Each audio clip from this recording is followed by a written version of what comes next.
Hello, people. I am here. I want a camera on, okay, but I can't figure out how to get my webcam to be recognized by OBS. It's really bizarre. Wants to pick up this, but it says it's on. That's the other stupid thing about it. It's got like a power button and then like an LED, like a power LED, right? And then a LED to display whether it's on, right? Or sorry, whether it's being used, like whether the camera is being used. I got it working. Oh, maybe it's working there, just to see how I could get it to work. Just to see. Maybe it'll work in Fudge. Charles, yeah. Chuck E. Cheese. I've never been to Chuck E. Cheese. I don't know. I just thought of Chuck E. Cheese because I thought of somebody's name. So I'm like, oh yeah, okay. But Chuck E. Cheese, like I never thought of Chuck E. Cheese.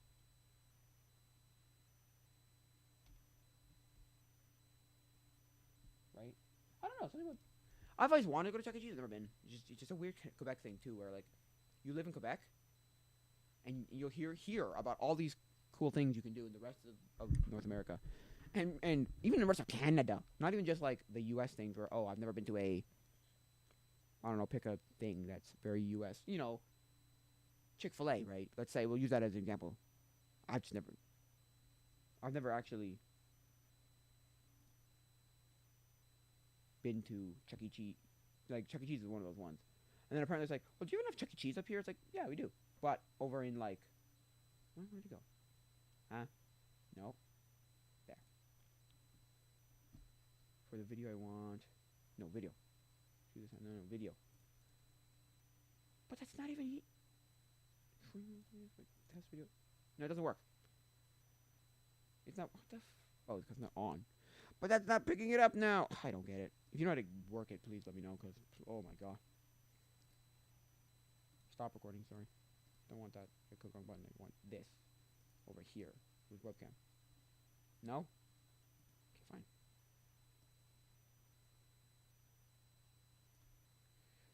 So yeah. Oh, sorry. You gotta kill that. Where'd it go? That's where. There you go. So yeah. Chuck E. Cheese is one of those things. I want a video. I want the video to be working, but it just doesn't want to. I unplug it. I plug it back in. It doesn't work. It's weird. It makes no sense. It makes no sense. It doesn't work. It's bizarre. That's weird. That's an annoying thing about it. I've done that. I've done it before too. Trying to get it to work, just nothing.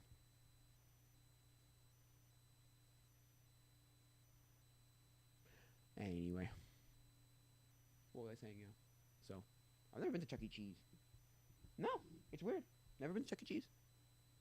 Never been to Chick-fil-A. Never been to like, you don't have blah blah blah. It's like no. There's a lot of things that just here in Canada we just don't have, or at least here in Quebec we don't have. We just don't have that. Like what? No way. And it's like yeah, no, we just don't have it. Like one thing I was thinking of was I remember I went on vacation to the eastern coast of the United States. So I did New York, Pennsylvania. Or I did Pennsylvania. I'm trying to remember what order we did it in. New York, Pennsylvania. So we went to Hershey, Pennsylvania. Then we went to Philadelphia, Pennsylvania. Then we went to New Jersey. We went to, or did we go to DC then New Jersey? I don't remember if we went to New Jersey first or DC first. Anyway, DC, New Jersey, New York, and Sleepy Hollow, like New York City and then Sleepy Hollow, and that was where we did really 5 or 6 different places. And so I remember being really like, we don't have, like I've heard of it in like culture and pop culture and just from people either online or whatever, and it's like we don't have sorry, not string cheese. We don't have spray cheese. We don't have sprayed cheese. We don't have easy cheese. That's not a thing we have in Canada. We don't. And then I ate this, like I got a can of spray cheese and I was so excited. I remember being like, oh, I just got the like it's like the Holy Grail, a magical, mystical.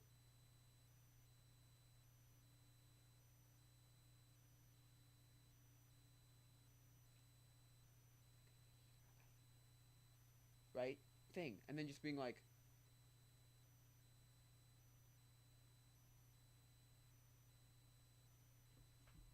oh, it's just Cheese Whiz.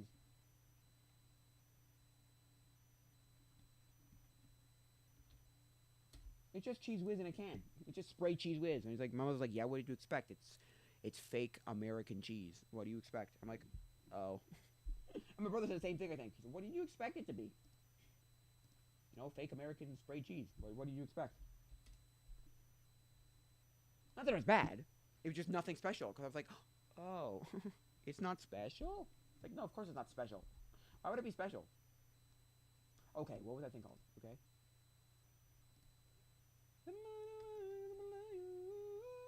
Yeah, so. Yeah. Yeah. So, yeah. That's one thing. You know, things you hear about and like, oh, I get to finally go and try this thing. And then you're just like, oh, it's nothing special.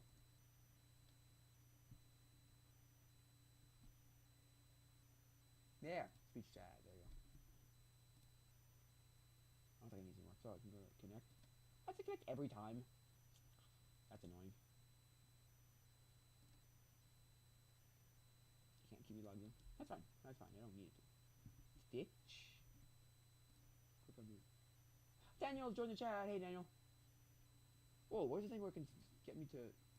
don't tell me I have to set this every time. Oh, that's annoying. Chatters, right? I wanted to say out loud that Daniel joined the chat. Someone joined the chat. Is there a way to do that?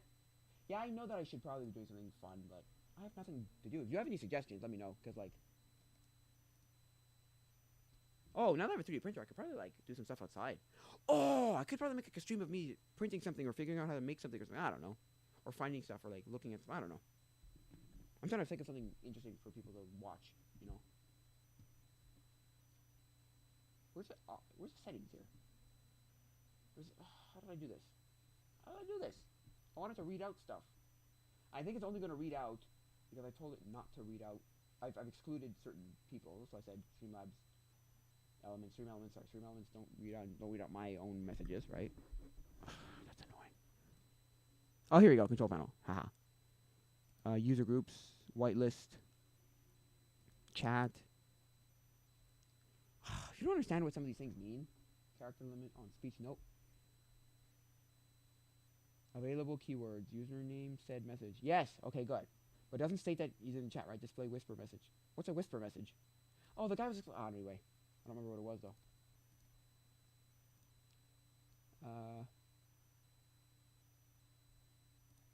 Nah. Okay. Well.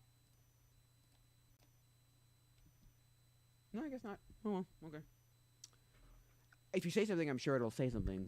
If you say something, I'm sure it'll read it out, but... because you haven't said anything, I think it just... it doesn't read out that, hey. Well, I'd love it to say, XYZ join the chat. Well, because I'm small enough to the point where it won't get annoying. Like, you know what I mean? It won't get annoying. You know what I mean? Yeah, okay, fine. If I had 10,000 people and 10,000 people joined, you would be like, join. Yeah, that'd be annoying. You know, if I had hundreds or thousands of people joining the chat.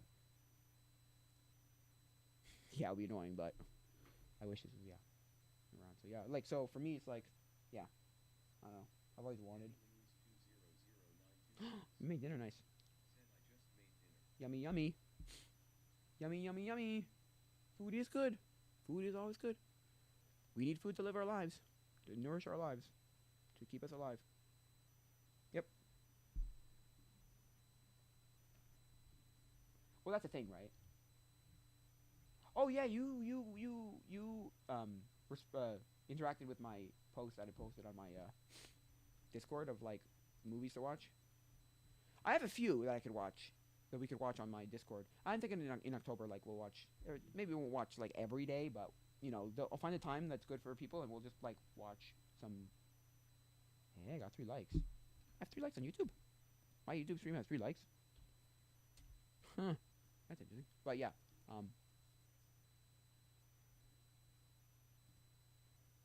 that's a weird thing. They don't stay. Nope, 0 likes. So where do the likes come from then? Or is that just saying the likes for everything? Oh no, it's YouTube followers. What? No, what? I'm confused now. Twitch followers, yeah. What's a follower? Isn't it a subscriber?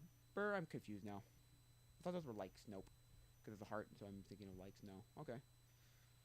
Interesting. Okay.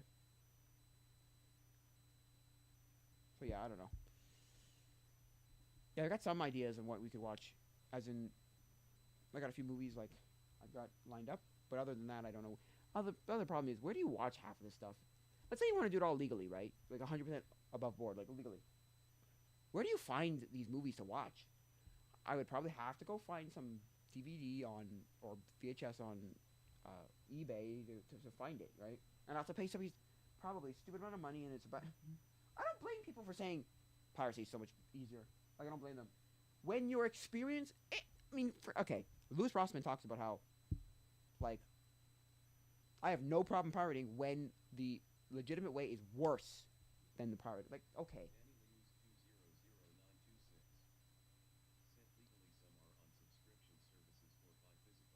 Yeah, the buy physical thing. But even there. Well, okay, the buy physical, yes, okay. That's, yes, okay. Although, not everywhere has these kind of things. Like let's say you want to get a collection of, let's say, okay, I'll use an example here. Where am I supposed to watch the Godzilla movies? Let's say I wanted to watch the Godzilla movies. Where am I supposed to watch them? Yes, it can get super expensive. That's the thing.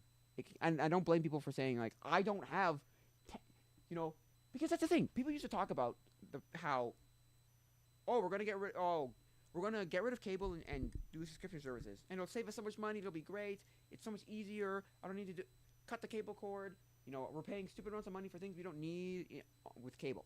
But now people are realizing, oh my gosh, it's almost as expensive, if not just as expensive, if not more expensive. Because everything's so fragmented and it's dumb. Because of the fragmentation, and everybody grabs everything on, like,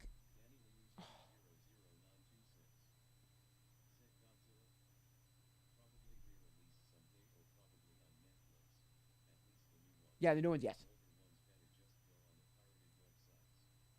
That's my problem. My other problem is, I don't blame companies, okay? No, sorry. I don't blame people when companies don't want to release something. Well, where else am I supposed to watch it? Well, you're just not supposed to have it. Why? Whether that's a video game, or a TV show, or a movie, or even books for that matter. Like, where am I supposed to find that book? Okay? Here's the thing. I'm trying to find, okay, the first Narnia book to give to my friend for his birthday, okay? The first Narnia book, okay? The first Narnia book. And yes, Oh, well, that can get around easily with a VPN. That's not hard. Or that's not impossible. But I'm saying, like, I'm trying to get the first Narnia book, right?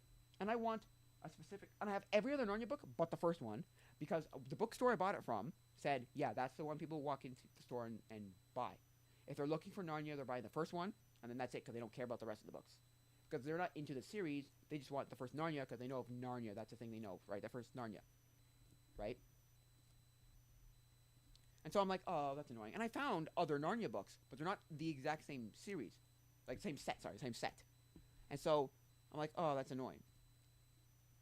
And then when I found the set, I'm like, but I don't want to pay $30. I have the rest of them. I just want the first one. What the heck? Also, realized I paid way too much for the series. But I was helping a local bookstore. It wasn't that much more expensive, but I realized, it was cheaper to buy just the series there. I could have just done that. It's because I walked into the store and saw it. It's the kind of thing where, it's in front of me. I can buy it right now. Kind of thing. I can just buy it right now. It's right there in front of me. And then not realize, wait a sec, I didn't use rational thinking or critical thinking. Go, wait a sec, is there a cheaper way to do this? Anyway, that's beside the point. My point I'm making is, like, well, what, like, I don't want that version that you're selling me for $12 for a book, or whatever it is, $8 for a book. No, I want that version from that thing. Okay, you know what the other stupid thing was? I don't think the person understood what I was saying. What I asked, because we have something called Indigo here. That's our, like, bookstore. That's like our, like, what do you call it, like, big box store, like a Walmart of books. And so I emailed them and was like, hey, can I get a series? You have this series, but can I get just the one book? And they're like, yeah. They didn't understand what I meant, because I walked into the actual store and they went, yeah, no, you can't break up a set. I'm like, and you don't sell that set separately. It's like, what the heck? Hey, who is this?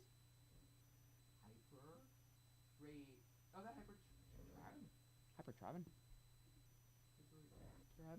Where is it? For where?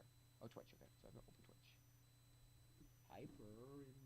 Hyper Night Raven. Hyper Night Raven. Okay, hard to read that, but it's all one word. Hyper. Oh, that guy. So yeah, that's the problem.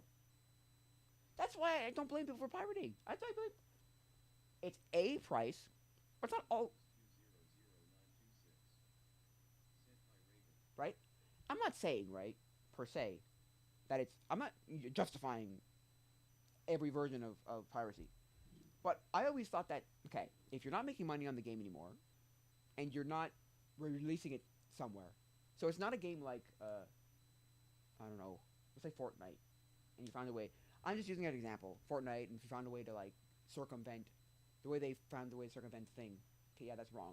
Circumvent the pricing. Well, that's kind of wrong, and they lost in that court. That's not right. But if it's a game that came out 50, not 50 years ago. Actually, there's probably some games that have come out 50 years ago now. It's gaming has been around that long. Anyway, but a game came out like 15 years ago, and there's no way to play it other than to pirate it. Well, I don't blame people for pirating it. Like the biggest example was always and I definitely talked about this before, but so if you've heard before, stop me. But it was always Mario Sunshine, where for whatever reason Nintendo did not want to re-release it in any capacity. For whatever reason, they were like, nah, I don't care. We're not gonna ever release it. So people would pirate it, or people would like do things. It's like, oh.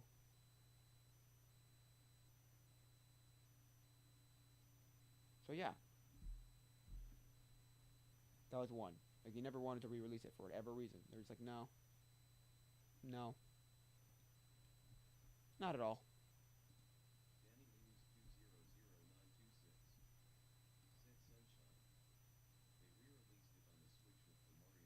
Yes, that's what I'm saying though. But for years, it was one of those games that was nowhere to be. You couldn't play it anywhere other than having it on uh, GameCube, and it became. It wasn't like crazy expensive, but for some people, it was like I'm not paying $80, $90 for the game. Like it doesn't make sense for a game that's old. Like can't there's no way to find it cheaper.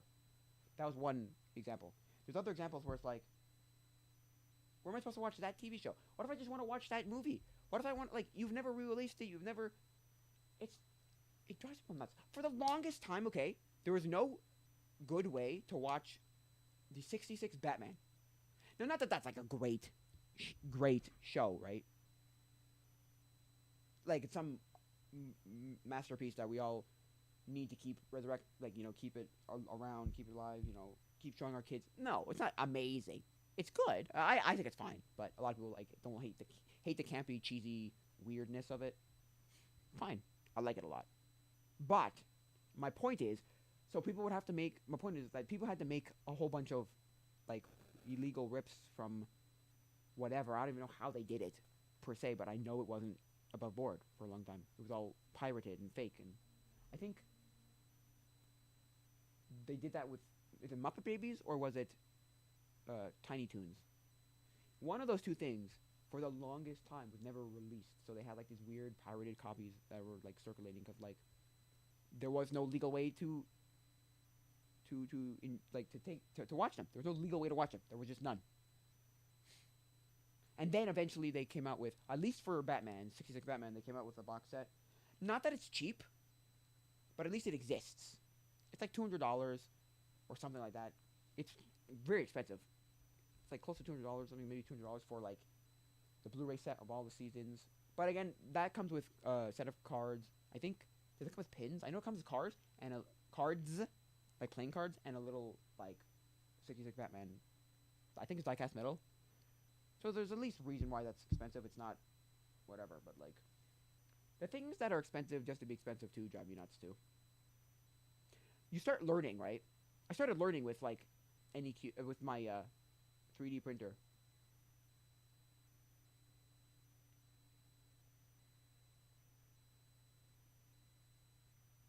Right?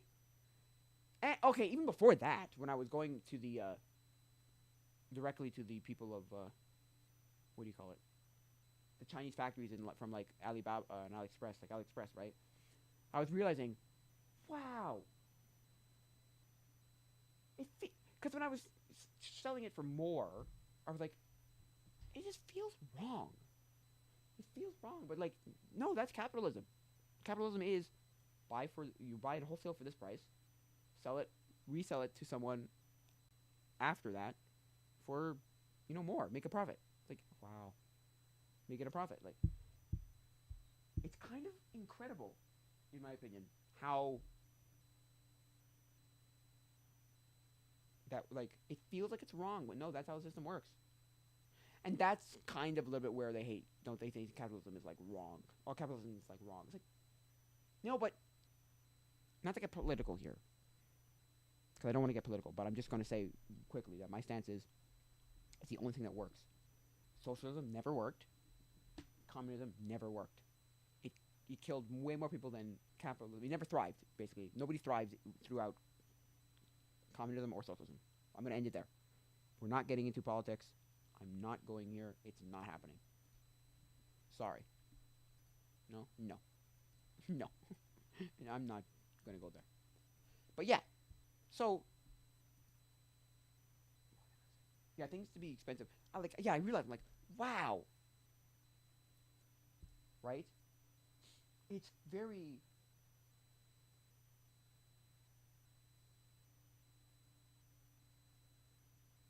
It baffles me. It's like, with a 3D printer, I realized, oh my gosh, it was like 3...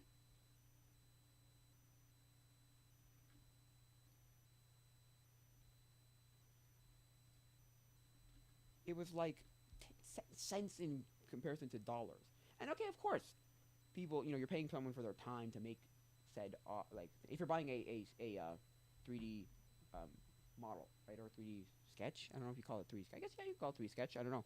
I don't know the proper terminology for all this stuff yet. I don't know the proper terminology yet. But,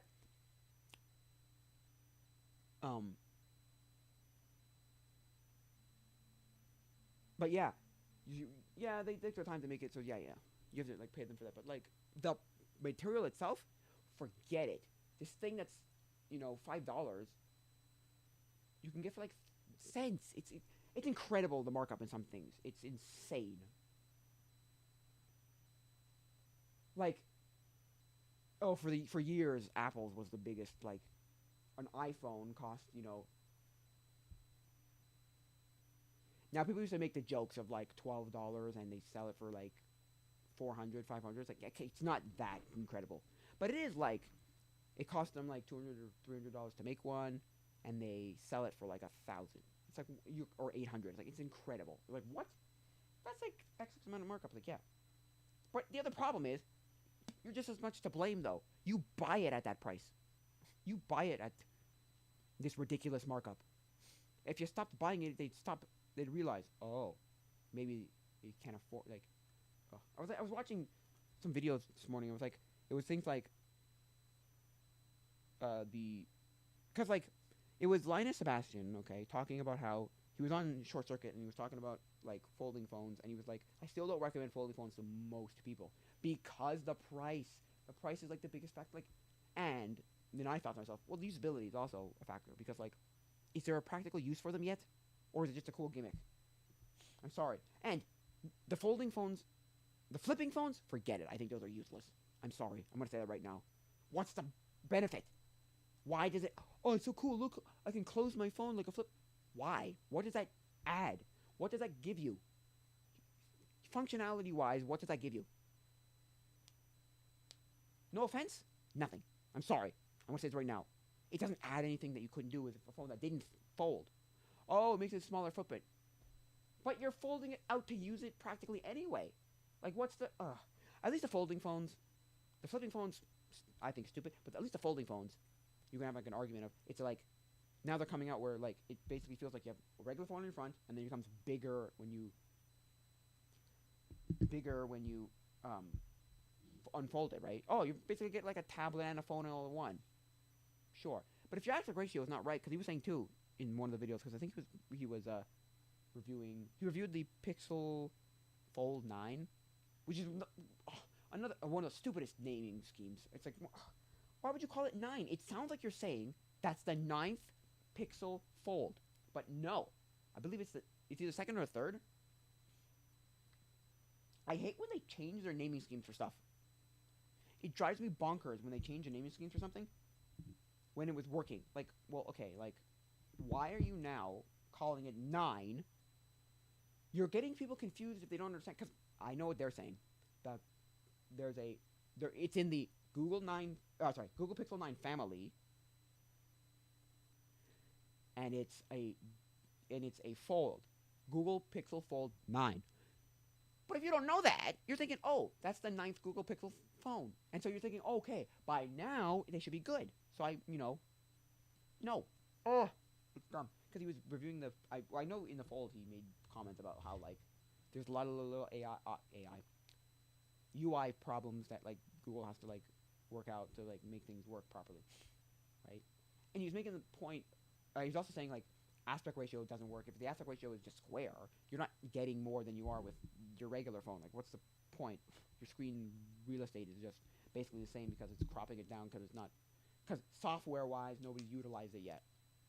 There's no good version of the thing on the bigger, so. Which is the problem with them. Which is the biggest problem I had with iPads back in the day. And even still now, I'm like, it still hasn't got to the point where it's given itself a use case yet. It still feels like, to me, because that it's just a big iPhone. Now, it's better. There's more things to do, but Apple trying to sell it as a like it's a computer replacement. It's a, no, it's not, because it still doesn't do enough. That's it. That's the other problem.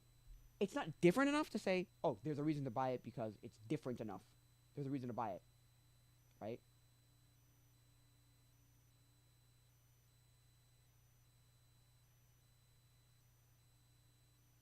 But it's not same enough as a computer to say, oh, I can replace my computer with it. Right? I don't need to buy a new computer. That's my new computer. No, it's like this weird middle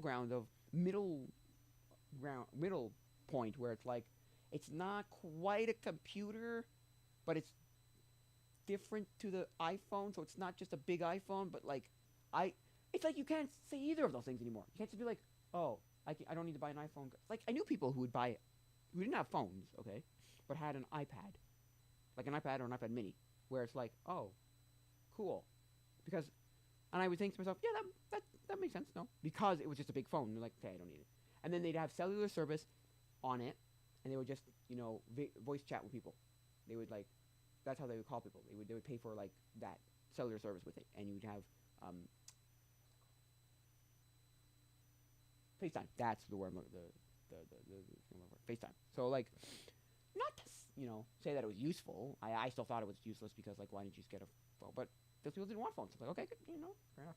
It was the same problem that I had with people when, I mean, yes, at the time, at first, the iPod Touch was a good device for kids when you didn't want to give the kid a phone, but you wanted to give them a device with, fine, that's fine.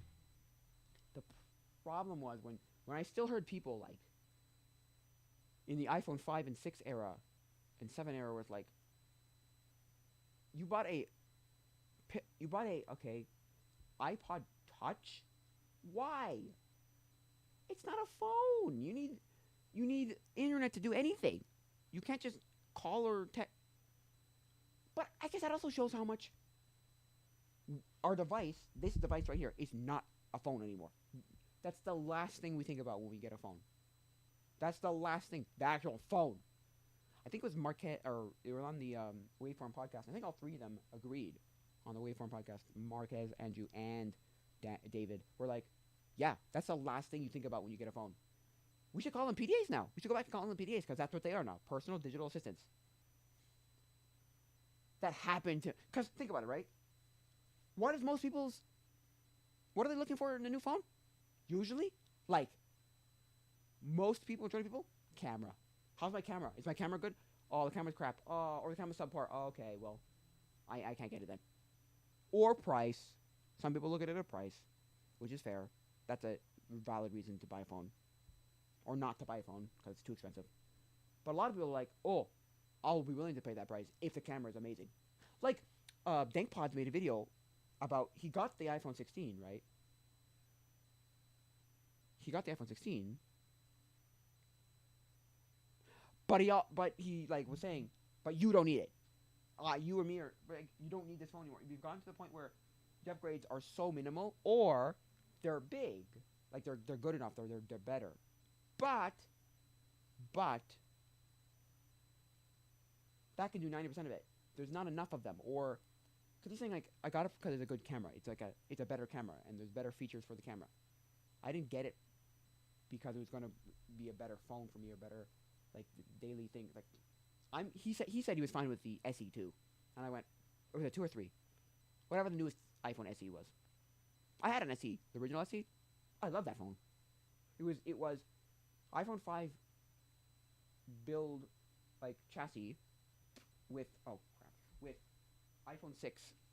I don't remember 6 or 6 Plus. I think it was 6 Plus. No, sorry, 6S or 6. I think it was 6S with 6S internals, and that's what the SE's been. The other two ones, it's like this looks like the 7, right? But it's got, is it 10 or something? I don't know. Anyway, it's got newer internals. Not it's like a weird middle ground. So yeah, he makes the point like you don't need it. You just like they're all this. And then I watched another video by This Is with Austin Evans and Matt. I think it's Mancini. Is that his name? I don't know. Matt. I don't know his last name, but and they were talking about how like phones have gotten boring and there's nothing special about phones. They're all just like the same whatever. And it's like, but they also were trying to make the point too that yes, the iPhone is there's nothing special about the iPhone anymore. Like there's nothing. No, I'm sorry. Apple's gone stale and there's nothing cool about the phone. Also, but they also brought up like it's not just the iPhone though.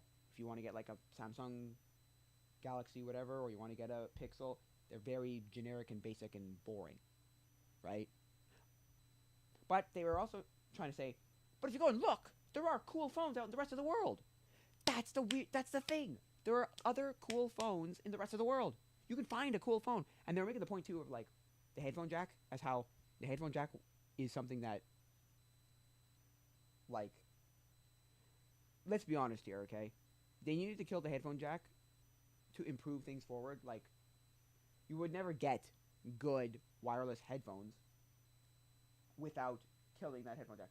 They may have done it prematurely. They may have done it a little too early. I think they should have done it like maybe a year later. Or at least, okay, I was watching a video and thinking, you should have at least, okay, Apple should have at least killed the headphone jack when they had something you could buy with it. No, they killed the headphone jack and then it was to anticipating like, oh yeah, you're all going to buy, or no, yeah, like, oh, you're awaiting the thing that's supposed to come out, which was the AirPods. It's like,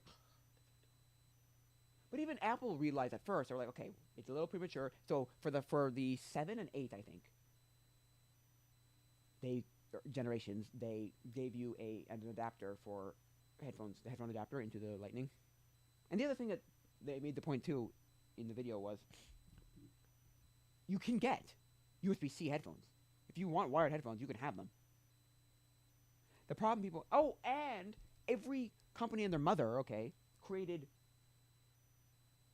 there were dozens of these adapters that would let you charge and sync and listen to music at the same time. Because that was a big thing that they were complaining about. Apple's solution was a weird band-aid solution that was stupid because it didn't actually fix the problem. Because that's the thing. At first, it was like that, where it was like, oh no, we can't do that. We can't get rid of the headphone jack. That's stupid. That's all those things are a headphone. What are you talking about? And then it's like, now we're like, I'm fine with it. I'm okay. Because we kind of got forced into like being okay with it too. A lot of people still are like, I wish I had a headphone jack, but what are you gonna do, kind of thing. And so for me, at least, I feel like, so because I do that, I have an adapter for the phone to a USB sound card to a pair of wired headphones. Because everyone's complaining, oh, I can't use my good branded wireless headphones, high-end wired headphones, high-end wired headphones. Like, but that's not what you're using it for on a phone. Come on, your phone. You're gonna listen to on a phone. Because they made the point of with LG, who had like a really good DAC in their phones, but they sold 9 of them. Like nobody bought like. Tell me anybody you know bought an LG. Like that's no. I'm sorry.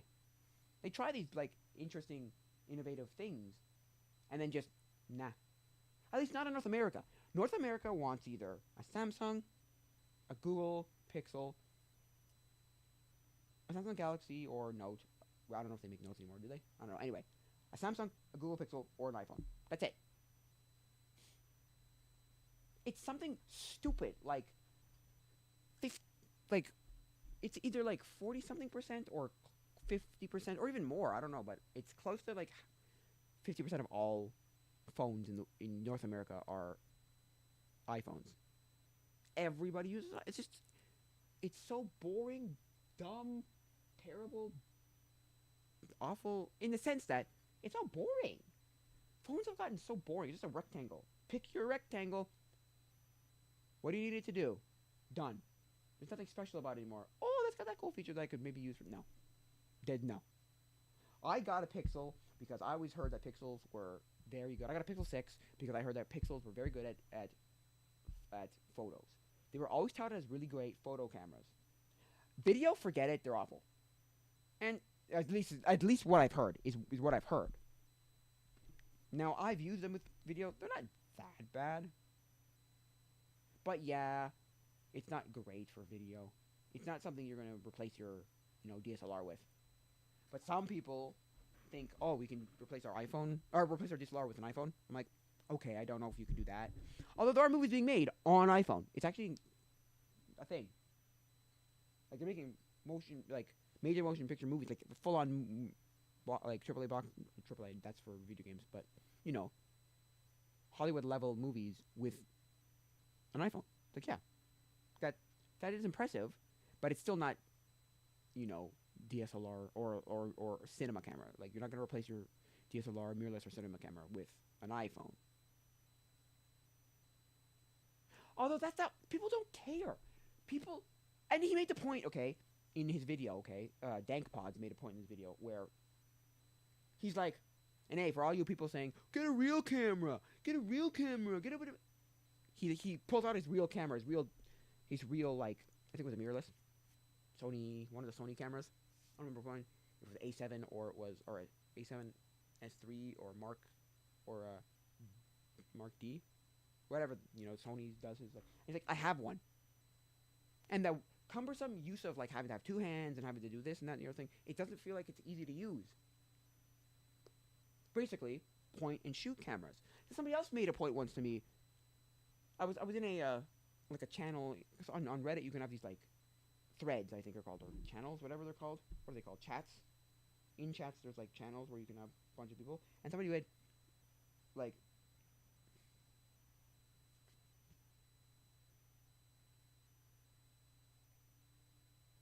they're called, what are they called? Yeah, threads. Okay. They're called. Oh no, they're called. What are they called? Photography Talk thread? Is that what it's called? Chat channels. Okay, they're called chat channels. So there's chat channels, and one guy was saying like, I end up just using my phone way more than I ever thought because the phone has become the point and shoot. Like, oh yeah, and it's good enough. Like, it's not amazing, like, at all. It's not amazing at all. No. But it's good enough to the point where, like, I'm just trying to capture this thing that I never thought. The 8-bit guy, David Murphy, he made a video once where he said, it's not about, because that's the thing. There's been this mentality in photography where it's like the best camera is the one you have on you, which is fair. Because if you don't have a nice camera, well, it doesn't matter if that camera is so much better. You don't have it. So it's just whatever, the best one you have on you, right?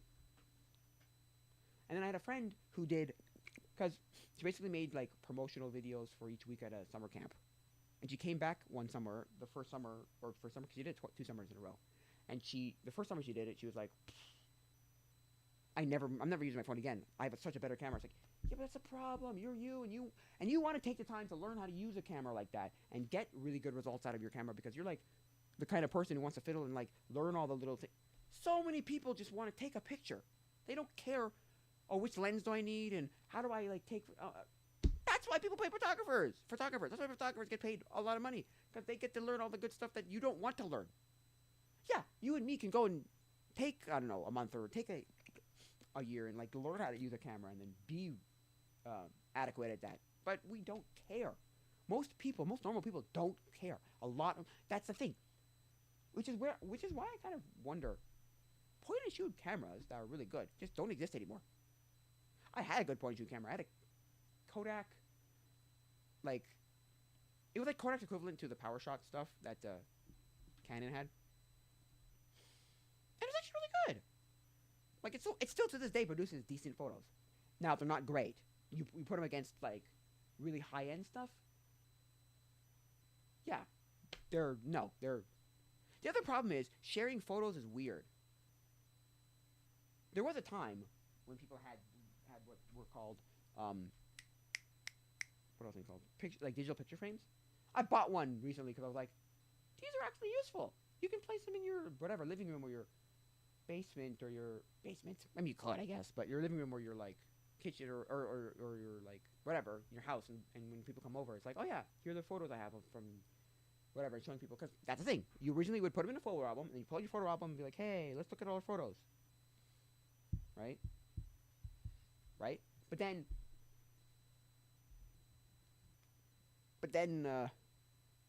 what's it called? And then they had these digital photos, and now it's like, well, how do you share them? Where's the place to share them? And I think one of the downsides of the internet is the fragmentation of everything.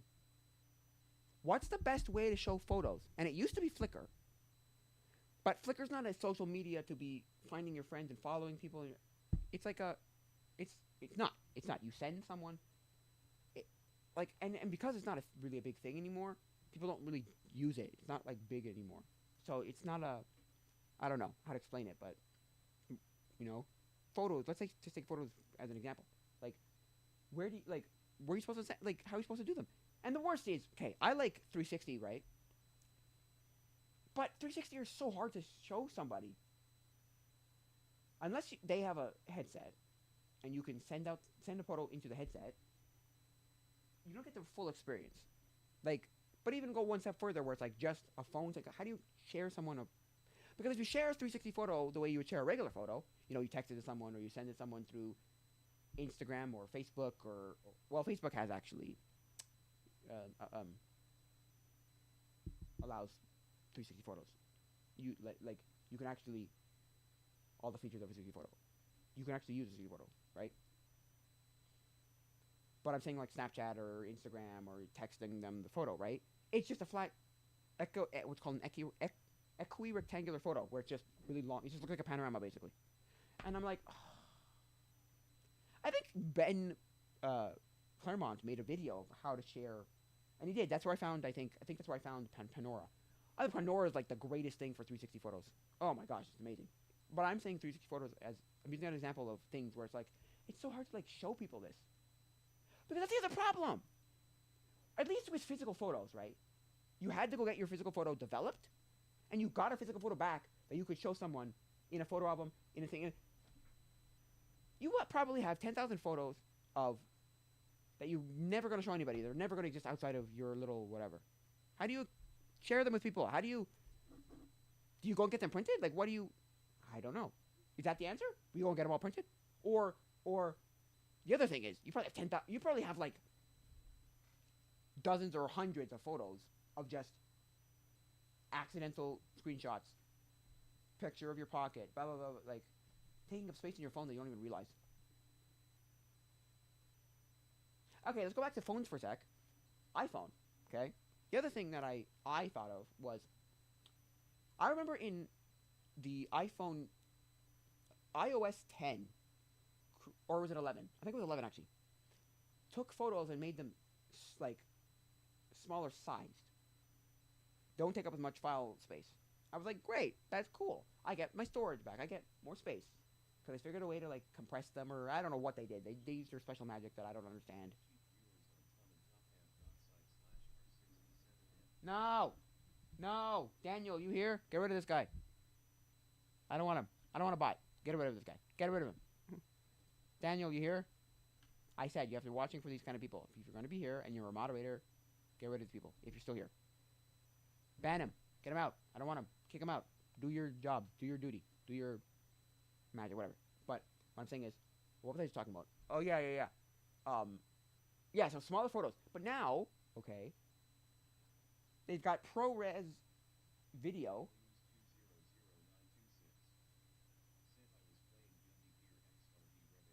That's okay. That's okay.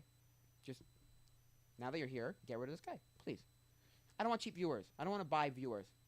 That's what that sounds like. That sounds like something where you're buying viewers. I don't want that. Get them out. I know there are people who probably do that, and that's kind of sad to me. But oh well. Anyway, let's go back to the phone for a second. I'll go back to the phone. So yeah, and if people are saying 128 gigs should not be a thing, that files are too big now, to the point where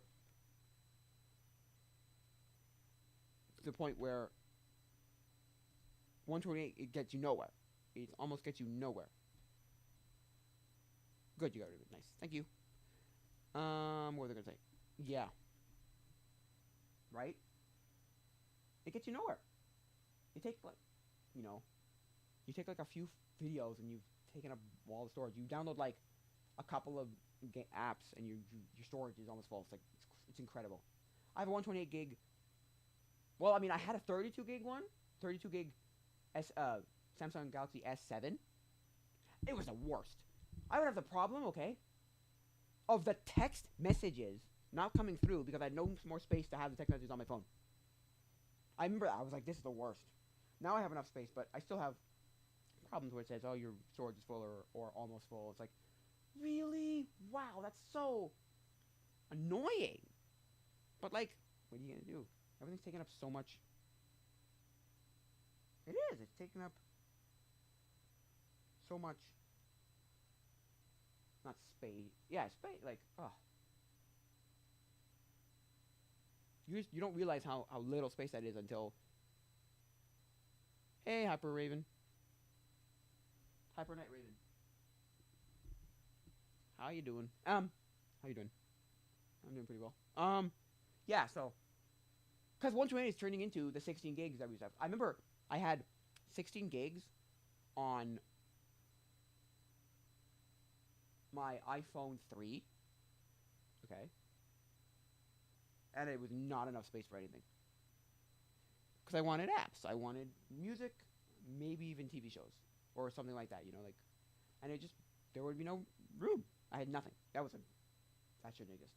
And then for the 5, there was still a 16, and it was like, why is this even a thing? And the SE, there was a 16 gig version. I'm like, why is that even a thing? But the problem with Apple, though, is... Apple's, like... Apple tax is ridiculous. I remember my brother was the first person who explained to me, like, the whole concept of Apple tax, where it's like, wait a sec. So we're paying more just because it's Apple? It's not actually more expensive? Like, no. Or Apple decided that that's what the price for something would be, and that's just it? Like, yeah. Not because it actually is worth anything. You gotta learn how a lot of it's like, oh, it's all arbitrary. A lot of it's arbitrary. That $1,200 is arbitrary. Like, yes, okay, fine. Some things are like, yeah, well, I can't be cheaper than this because it cost me this to do this, and this, and this, and this, whatever. Materials cost this much, and this, and that. It costs them, but like, you don't have to make it 200% more or 1,000% more, like ridiculous percents more. Like, that's 2% what you what's the word I'm looking for? What you not paid. What it cost you to make it. You're making a 2,000% margin, or 2,000%. What do you call it? I'm making profits. Like, whoa, that's insane. It's like, yeah, but you people are no. I'm not gonna call you people stupid. Apple people are stupid, but like you people are falling for the fact that, like, because Marquez Brownlee he had a short about it once, and he talked about it on somebody else's podcast, Andrew Schwartz or something. I don't remember his name, but he was making the point of, like, they do this really good trick where it's like, it's the same kind of concept as like the middle of the middle size, or the middle, like, product is always a loss leader. It's always just, we're going to lose money on it, because what they're doing is the lowest one is good for like 99% of people, right? But you want to go up one, it's a significant jump, right? Or it can be a fairly significant. Sometimes it can be a fairly significant jump, right? And so, but the jump to the next ones, the better ones, aren't that much more expensive from the middle. But from the ground that you, like the bottom that you would have chosen, the first level, it's incredibly big. So they get you with this, like, makes you think, oh, I'm actually paying that much more. Okay, oh, it's only $100 more. Yeah, okay, fine. I'll get this version. I'll get this thing. I'll get it with this feature. It's probably these psychology mind games that companies play with you that you don't even realize. You're like, oh yeah, because it's a thing where at a movie theater, small popcorn is $3. Medium popcorn is, let's say, not seven, because maybe like, yeah, $6 or $7, $5 or $6. Yeah, let's say $6. Yeah, $6. So that's a big jump. But the company's kind of like, no, you're not gonna buy the middle one when the next one's like $1 more or $2 more. Oh, okay, for another $1, I'll get the large, whether that's a drink or a popcorn, right? And then just now, you don't think that you spent more because you're looking at the middle guy going, oh, the middle guy was, but you're getting so much more. No, they've got you from low, which is what you would have bought because and then, because it's not necessary. I'm telling you, it's not necessary. But it's a psychological game they play with you to make you feel like,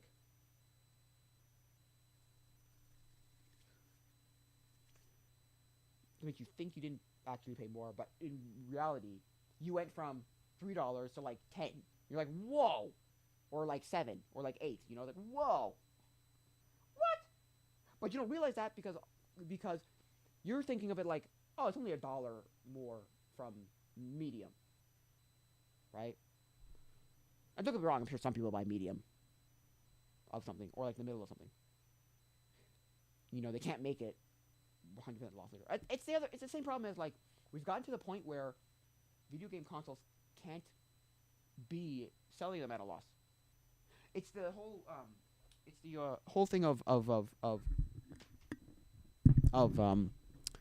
people are complaining about the PS5 Pro being like $700, being ridiculously expensive, $200 more than the original, and not giving you so much more. It's like, well, yeah, but we're getting to the point where I was listening to CU podcast, and Pat and Ian were talking about how like, yeah, that's the problem, and Pat was talking about like, yeah, that's the problem.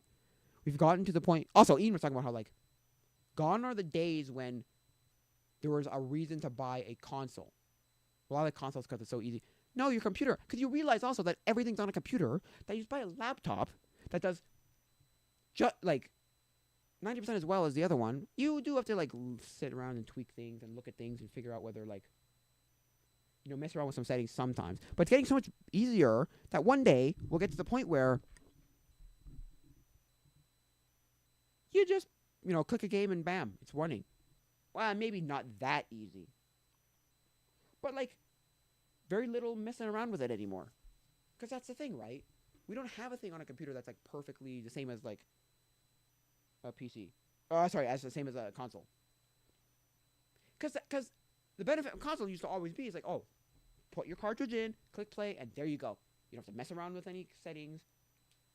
And people were willing to get, or just didn't care to see, like, you could, you know, a PC master race guy would be like, oh, yes. Right?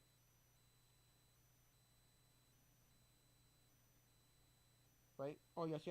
It's, oh, what was I going to say?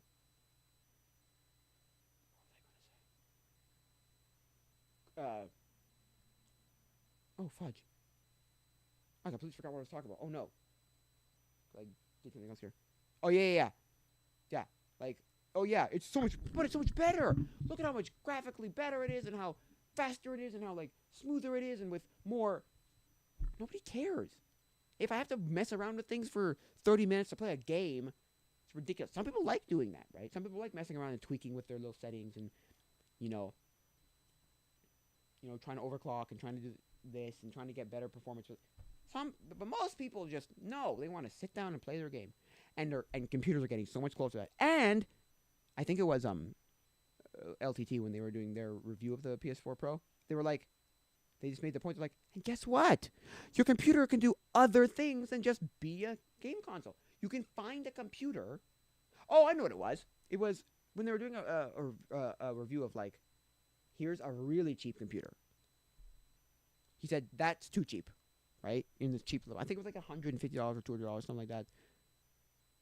But then the next one was like $500, and he's like, "Wow, okay, that's pretty good." Like that would be the level for like most people. Like 90% of people would be okay with this. 90% of people would be fine with this. 90% or more would be fine with this. Then they went to 5,000, and then went to 50,000. I'm like, okay, the 50,000 is ridiculous. That's if you have a server, and that's just stupid. Nobody. The 5,000 was better than the 500. But for most things and most people, the 500 would work just fine. You don't need it to like be super duper fast or incredible for those things that you would never use, kind of thing. Now, that is what happens with these things. Like, well, I don't care. I don't need it. Well, no, sorry. That's not what I'm saying. Sorry. It was that they didn't like you can and in that video he goes, and guess what? Not only is it just just as good for, I don't know, for gaming as the $5,000 one would be. Just it's hard to explain, but it's better. Like, it is better, but you don't need that. You don't need to be 5,000. Right? Okay, that's the right. And so for me at least, I feel like. Yeah. Oh, sorry. Let me get back. So they said, but the other thing is, so Linus goes, and guess what? You can use that computer for something other than, I think it was that video. Because he was also comparing it. Oh no! Or was it the video that they were making when they were comparing the PS4 or PS5, and they're making a comparable PC? I don't know. There are multiple people that did it. I think Jay's 2 Cents made a video where he was comparing it to the PS5 and being like, and it can also do other things. And I think they both said it, actually, Linus and Jay's 2 Cents, Jay from Jay's 2 Cents. But like that's the thing. That's what the thing that people try to like sell to people. Just get a computer, because you will faff around with it, but you'll also be able to use it to make. Because he said you can make money, you can get a job, you can through the computer. Like, you could be doing remote work, or you could be doing school. There's other uses for it other than just gaming. Like the game system. That's the problem. The game system is just a game system. Yeah, it's easier to play, easier and plug and play, and just drag and drop or drop in and just go. Put your game disc in and go. But we've lost that. Like, no, we're realizing because that was the other thing too, right? Because not everything was on the internet. Not everything needed a device. Not everything was like, I need a, like nowadays where everything's on the computer, right? You could get away with not having a computer. Also, the other thing that I thought of, like, your phone, depending on what you do, your phone can literally do so much. Almost all the things. There's some people who don't have computers and just have phones because we've gotten so good. I think it was Aaron from Who's the Boss, Mr. Who's the Boss. He went to India, and there's like, I don't remember what the mentality is called, but there's a mentality of like, use what you have. Let's make what you have. Because in India, because in America, or North America, or in the West, even the West in general, right? We have this mentality of, we can spend another $500 to get you can get a laptop and a computer, or we can get a laptop and a game console, or we can get a computer and a phone, or we can get a phone and a laptop, or we can get a phone and a gaming console. But in India, they're like, well, that $500 that you were going to spend on like a PS4 Pro, let's say, they don't just have that money to just buy a new thing. So they utilize what they have, and there are companies over there that make really good, or like products for like, or like they make, or there's, because that's the thing, in Asia, mobile gaming is so much bigger than in North America, because in Asia, people don't have the money to buy a $500 gaming console. And then that's the thing, like, again, in CU podcast latest episode, they were talking about, I also brought up the point of, like, Nintendo will exist for a while because Nintendo figured out, because the other thing that Ian was saying was, like,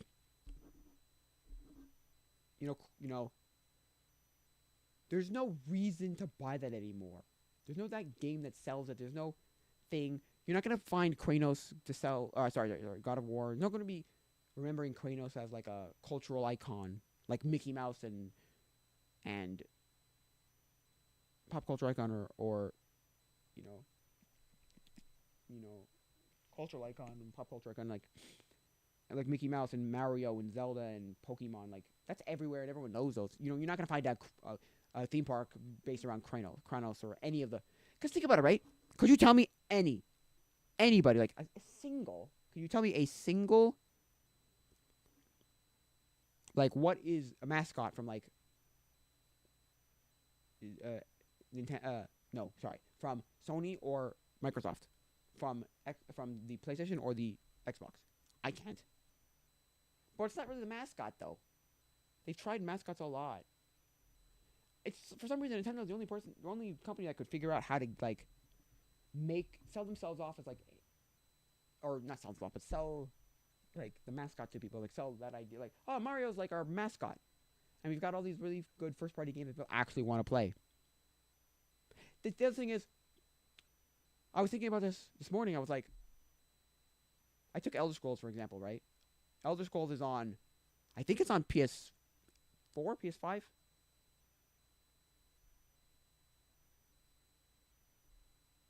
Switch. It's either PS4 or PS5. Switch and PC. So it doesn't matter where you play it. It's like Fortnite. Oh, you're playing Fortnite on Switch? On PlayStation? I wouldn't be surprised if it's on Xbox. I don't know if it is. I know it's on PlayStation.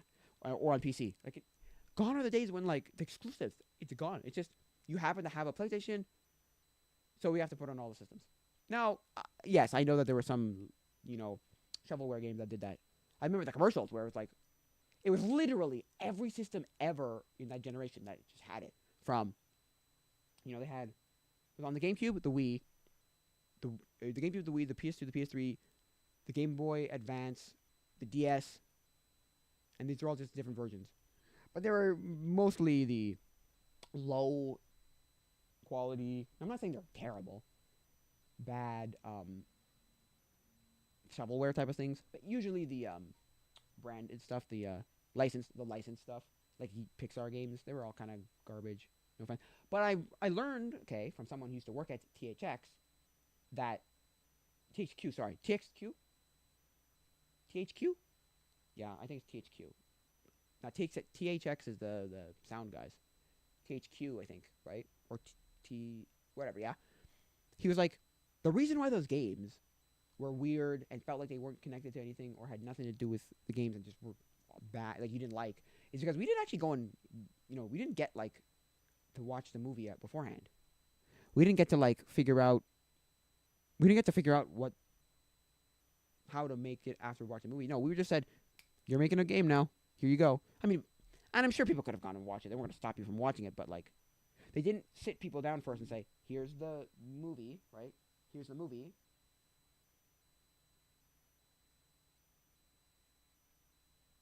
Right? Here's the movie.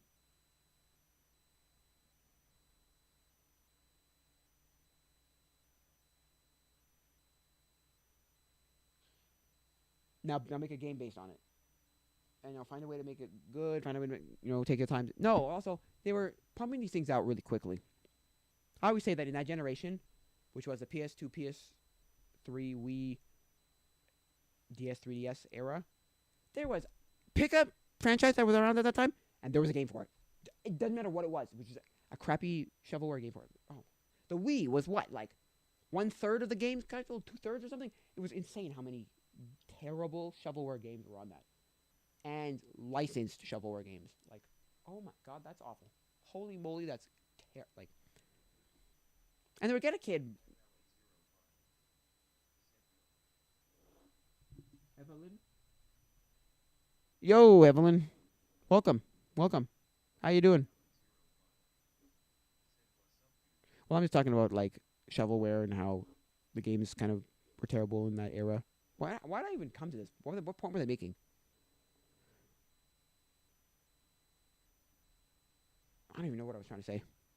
I'm talking about shovelware and how. But I met a guy who used to work at THX and told me why they were so bad. Why those shovelware games, or those licensed games are so bad. Because they didn't sit down and say, okay, watch this movie and then pull out from that what you can make it into a video game. No, it was very fast. Oh, I know what I was getting at. I was getting at the fact that like we don't need the PS. There's no exclusives anymore. They're on every console. Just what do you like? Which one do you want? It's almost like saying like everything around things, the controller, or I like the PlayStation controller better, and that's the only reason you would get a PlayStation now. Like, well, yeah, kind of. No, like seriously, like yeah, kind of. I like the Xbox better. There you go. Although the Xbox works on a PC, so I'm not gonna go there. Or I'm not gonna, you could just get it on a PC, but that's beside the point. You could use it on a PC, but that's beside the point. I'm just saying like, and that's the thing. I thought last generation Microsoft wasn't gonna make a console. They were gonna just take, and Windows wasn't gonna be there wasn't gonna be Windows 11, and it was just gonna be Windows. They were just gonna call it, because there was rumors of this. They were just gonna call it Windows, and then shove everything into either their own thing, like Microsoft Store or something, maybe. I don't know. I was just guessing here. I make an hypothesis. I had no basis behind this. Or I thought, okay, maybe they were going to put it into like, what do you call it? Game Pass, right?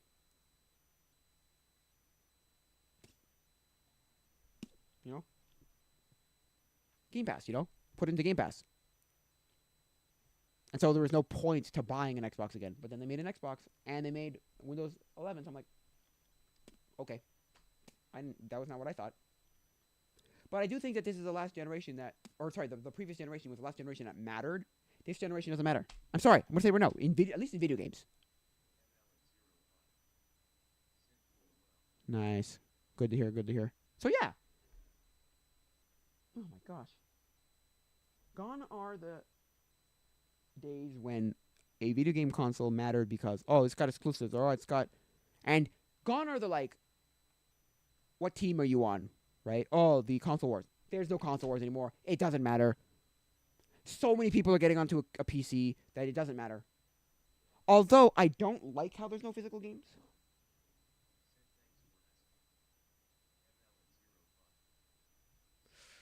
I'm okay.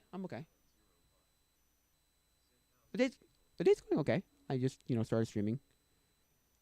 I started talking about this about 3D printers and how I started the stream talking about 3D printers and how you realize how much people just mark up things. Like, I can make something for cents, not even joking, under $1 of material, and then sell it for like whatever I want, basically. Now, obviously, within reason, obviously, because some people, you won't pay $100 for something like that. But I could sell it for like $5 and make $3 profit, and it's like it's crazy or whatever.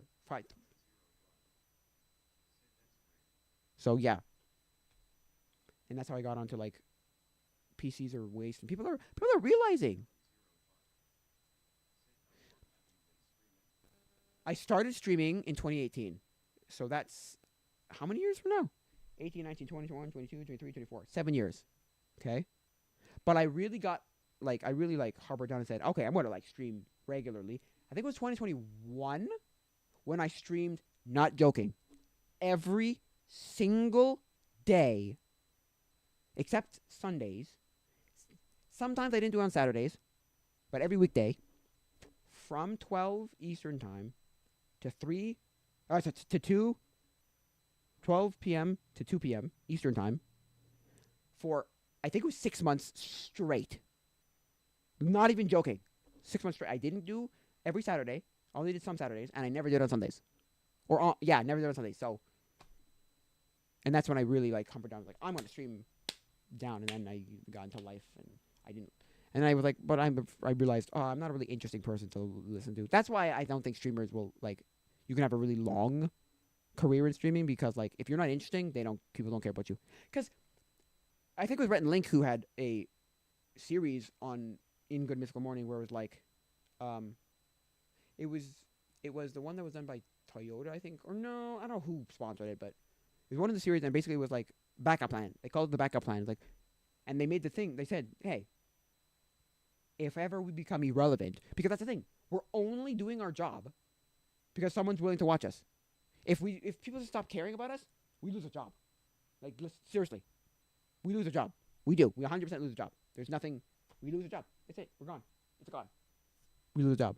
And so I think to myself, yeah, and that's what a lot of streamers happen. That happens with a lot of streamers too. Like they either do like me where they sit in like very little for a long time and they never get far with people. Like they don't get tens of thousands of people watching.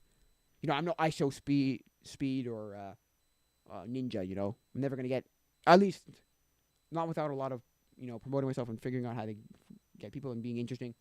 No, you're never just gonna. Those people, didn't he have like at one of his streams like 10,000? Sorry, I'm sorry, 1,000,000 people watching him. 1,000,000 people watching him. That's the kind of stuff like that's crazy, man. But okay. But for what? What do we do? I'm not saying you can't have fun and entertainment.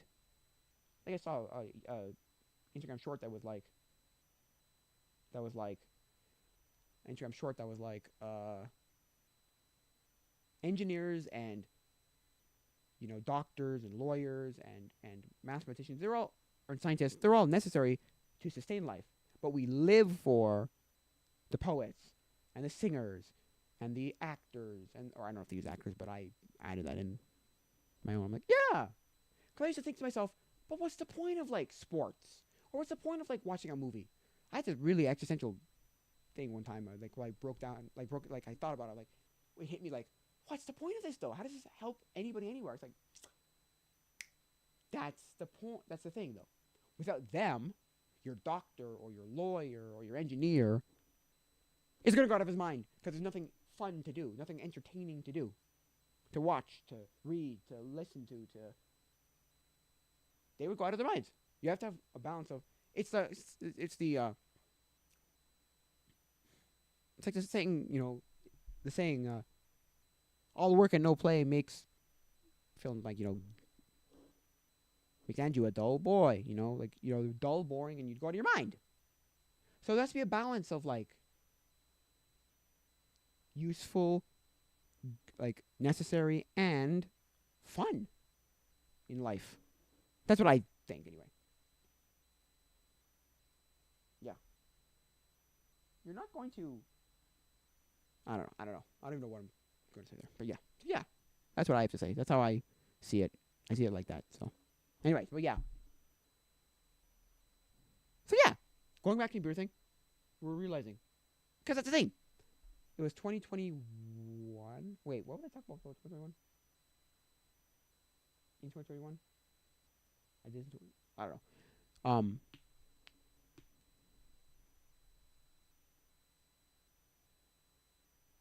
In COVID, everyone realized, oh, a computer. That'd be great. Let's go get a computer. I don't think there was more adoption of computers ever in the history of computers than during COVID, when everyone was like, because they had nothing else to do, and they were like, oh, let's go play video games, let's go get a computer, let's go, So many people bought computers that during then. It was crazy. But because they all realized, that's like, oh, there's more use for it. Also, because everything is on a computer, some people were realizing, oh, it's useful to have a computer. It's like, yes, it is. There's other uses for computers than just playing games or having fun with it, right? There's actual legitimate, like, you can do school, you can do work, you can make money with it, you can do, there's a whole bunch. Yeah, it's the same thing as like the whole the arguments that people have where it's like, oh, school's useless, just go learn all online. It's like, okay, I think you have to go to school for other reasons. You're not just going there to learn, even if your learning is useless. Because that's the other thing. I knew friends who said, I miss school, and I went, no, you don't. You don't like school. And they told me, it's not the school and the learning. I hate that part. Or I just don't like it, or it's not my thing. But I miss seeing friends, socializing, interacting, being in the world. That was the thing about COVID that really wasn't great. You forced so many people into isolation, and it got even worse. And I talk about this. We were talking about this at our young adults. It's like, why aren't people going back to places like church, or going into in society to go do something? It's because we've been conditioned from COVID to be in this like, nah, it's okay, we'll just stay in our homes. And now we just don't want to break that and go back to normal life. It's weird. Because like, you would have thought that we would all be clamoring for physical connection with physical things and stuff, but sometimes no. I don't think so. So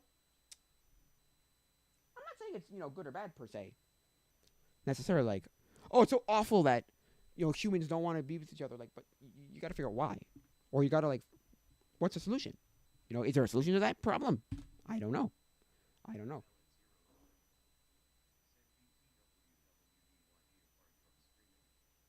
Not much. I don't do much apart from streaming, to be honest. Nope. So, yeah. So yeah. I'm not saying it's bad. I'm just saying I'm trying to start a 360 virtual tour business, and I'm trying because my problem is I'm trying to figure out how do I sell it to the like places that would I would think that would want to use it. Because you can't just walk in there and say I do virtual tours and just here you go. No, you got to figure out like, well, you've got to sell it to them. Like, well, why would I want your service, right?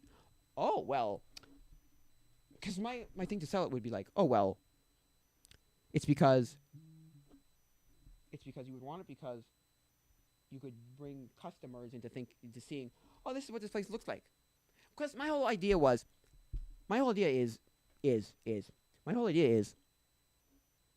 it's any place you would want to see before you go to. So let's say you're going to move, or let's say you're going to rent a place, a rental hall, a wedding venue, a funeral parlor, I don't know, maybe a baptism, a church, a blah, blah, blah, blah. And you want to see what the place looks like before you go there, before you invest your time to go there. Before you send your kid to a school, you're like, okay, what does it look like? Let me find out video or pictures of it, right? And so, oh yeah, you can go into seeing it around. But how do you sell it to them that's useful to them in their business? Because a lot of people would be like, why would I need this? Why would I need this? I'm doing very fine without it, right? Like, well, no. Yeah, okay, fine. A restaurant or I don't know, or like a dollar store. Yeah, they don't necessarily need it. But a museum, hey, Stuck, who's that guy? Chic SMR? Is that your name? Chic SMR? Hello, how you doing? I can see who's coming into the chat.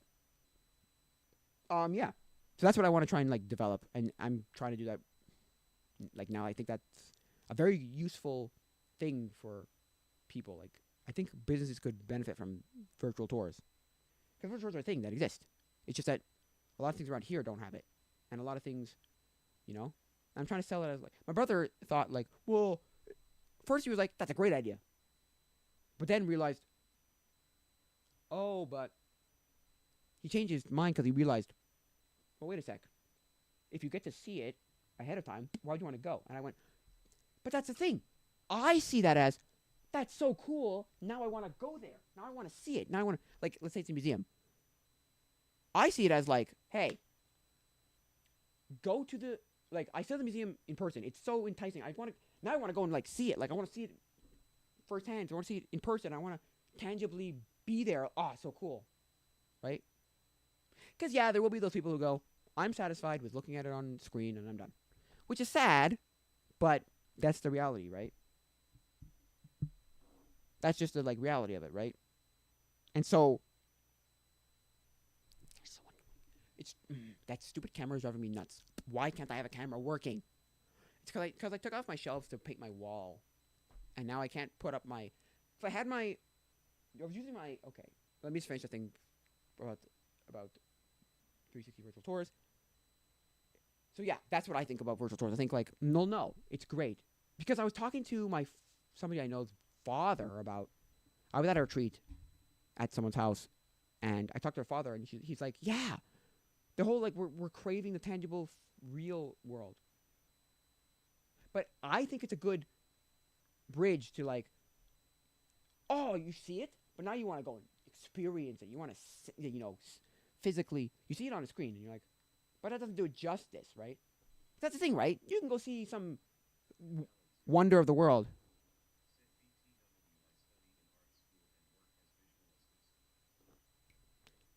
I don't want, okay, if you're going to try and sell me, I'm not interested. If you're trying to sell me, oh, I can do some stuff for your Twitch, I don't want it. Don't sell me that, please. It's not, I'm not interested. Sorry. If you're trying to sell me, oh, I can do digital art for you for your Twitch, I don't want it. Stop it. I'm not interested. I'm not interested. If you're going to do that. You're just telling me that to tell me that? Cool. I think art's cool. Or I think it's impressive stuff, yeah, right? It's cool. Oh, when I see art, that's the most, like, it's one of the most magical, like,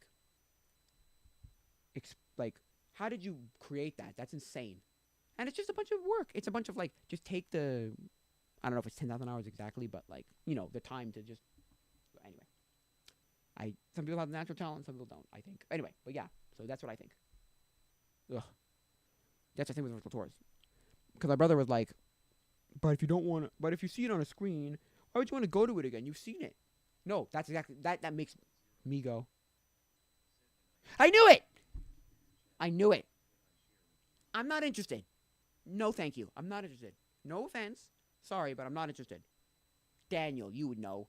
How many have I gotten already, like, within the last 6 months? Or, yeah, about 6 months. 6 or 7 months. Like, you're like the 5th or 6th no, sorry. I'm not interested. No. Not to be offended? No. No offense, but I'm not interested. I'm sorry.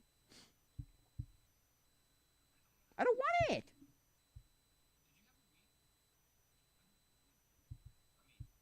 So, yeah. That's what I think. And I had to figure out how to sell it to them. Because my dad was like, I think, was it my dad? Or did I think of it that way? I don't know. I'm just trying to remember now. That, like, I have to figure out how to sell to someone. How do I sell? You have to get all the details right before you start something. Or else you're not going to, or else they're going to all these questions that you can't answer. And, like, all these things like, well, what about this? And what about that? And what about this? And what about that? It's like, okay. There's a, not a problem here, but, like, oh, yeah. There's, oh, I didn't think of that one. And, there's legal things, and there's just, like, little things, like, all the little things that you don't, because you just show up to a place and be like, hey, would you like a 3 tour? They'll be like, what? Well, how are you doing this? How do I pay you? How do I do, yeah, all those little things. Which is fair. It's fine. It works. As in, like, I don't blame those people for asking. Like, you have to ask the right questions. Like, okay, well, how are we doing this officially? I'm not just going to hand you some money over on your table. It's got to be done properly. Whatever. All the things, all the little details that you can answer their questions and all that. So, yeah. So, look.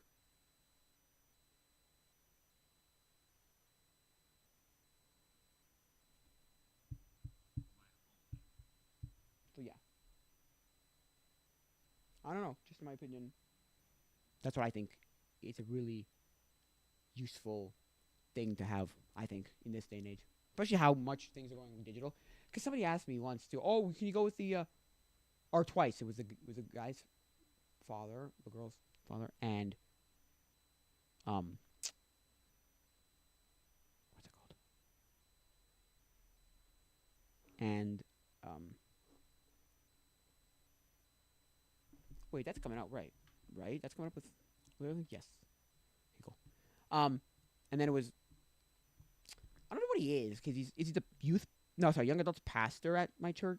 I don't know, because it's very, because he's not, but he's like an intern who does the young adults. He's an intern pastor, or like a pastor's apprentice kind of thing. I don't know. They gave it they made up a title for him, and that's what he is, and he does. And I like the guy, but he asked me like, oh, could you do this for could you work with a real estate agent? And it was like, I know a guy is doing that. Because I know another friend who's doing it that way, and I'm like, that's not my angle. My angle wasn't going for the real estate guys, because that's easy to do. You go on Matterport, or apparently this guy that I know is doing it using a cloud panel. And I looked at cloud panel, and I'm like, the problem with it is I don't want to pay a subscription for something. And the other problem is I don't want to pay for a subscription for something, right? And then if the subscription stops being paid for, their stuff's just gone. Oh, you're not paying for it? Well, we're not going to host it for you. It's like, oh my God, it's so annoying. That's why I want to just what I want to do is I want to just make the thing and just hand it to them and say, you figure out how you host it. I don't care. That's a you problem. But then that's not professional, because they want to be like, well, where do I see it? How do I host it? It's like, oh. That's why there was other guy I talked to on, might have been a Facebook group. Yeah, I think it was a Facebook group for 364 Tours, and he's like, well, how I do it is I just give him the option. Well, what do you want?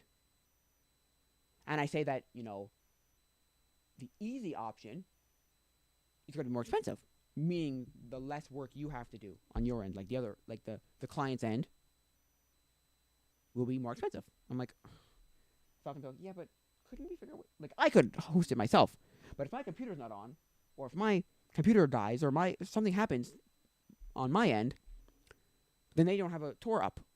So that's not professional either. Also, I don't know how to get to that point. I mean, I can figure out how to host it, but no. And then, but the other ones are all gotta pay a dang subscription service, and I'm like, although Cloud Panel, you can buy outright. You buy the software outright. I don't have to pay a subscription service for it, but I think it doesn't have hosting. I don't think it does when you buy it outright. You just have the software. So I'm like, ugh. There are pros and cons to all the options. Well, it's better for this, but it's not as good for that, you know? I don't know. It's very, like, annoying to me, but also, like, but that's the reality of the world. It's gone to subscription service. Everything's a subscription service. Everything's a lifetime subscription service kind of thing, where it's like, oh, if you want to keep using it, you gotta pay for it. Why? Where did like I buy a software? Like, why is Adobe's stupid? Somebody made the point once, because I'm a young adult. Somebody brought up Photoshop versus, like, what's the difference between Photoshop and Illustrator, right?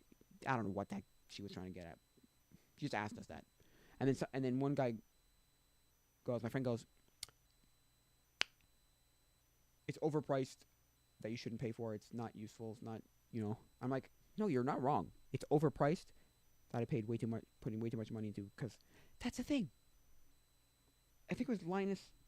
Yeah, from LTT. He's like, it was Linus from LTT. He was like, I hate subscription-based services, but if there's no other option, then yeah. No. I've seen 7 people. They all want about 7 people. They all want my service. I don't want it. I kept telling them I don't want it. I still keep getting these solicitations of people. Well, I can make your Discord, your Twitch so much nicer. I don't care. I don't want it. I'm sorry. No offense. I'm not interested. You want to stay here for you know, because you're entertained and you want to talk, fine. But I'm not interested in your services. I'm sorry. Good luck with someone else, but I'm not interested. Sorry. But yeah. I'm like, yeah, that's the thing. So subscription services drive me nuts. But sometimes there's no other option. Because you can host it on whatever you're hosting your website on. You can. It's not hard. It's not hard to do so. Or it's not impossible. Like, it's possible to do that. I don't necessarily know how to do that at this moment. Because I'm trying to say, like, well, how would I host it for them? Like, how would I... Because I don't realize how hosting... So I made a website, and then I realized... No, because with the website, right, you don't realize that... No. Sorry, I don't want it. I don't want your services. I'm sorry. I'm not interested. I'm sorry. No, I'm...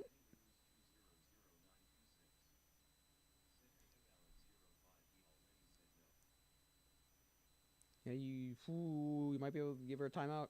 Give this person... Evelyn. No, I'm not saying go that far, but I'm just saying, okay. I said no thank you. I don't want it. I think those are so tacky and so awful. I don't like artwork stuff. Look, I'm not saying... Don't take it personally. I just don't want it. There are people who like that stuff. And people who have nice artwork they probably commissioned from someone. I don't care. I just don't care. I'm sorry. I don't want it. I'm not interested. I don't like it. No thank you. I'll be right back.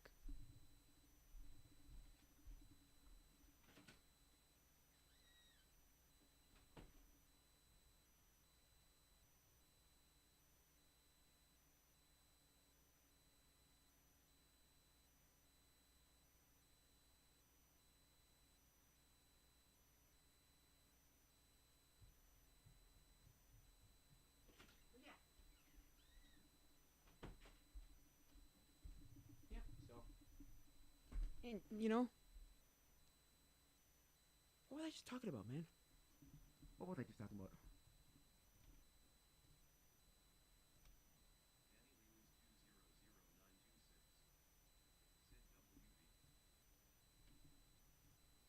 WB? Like, kids WB? Like Warner Brothers? Thank you.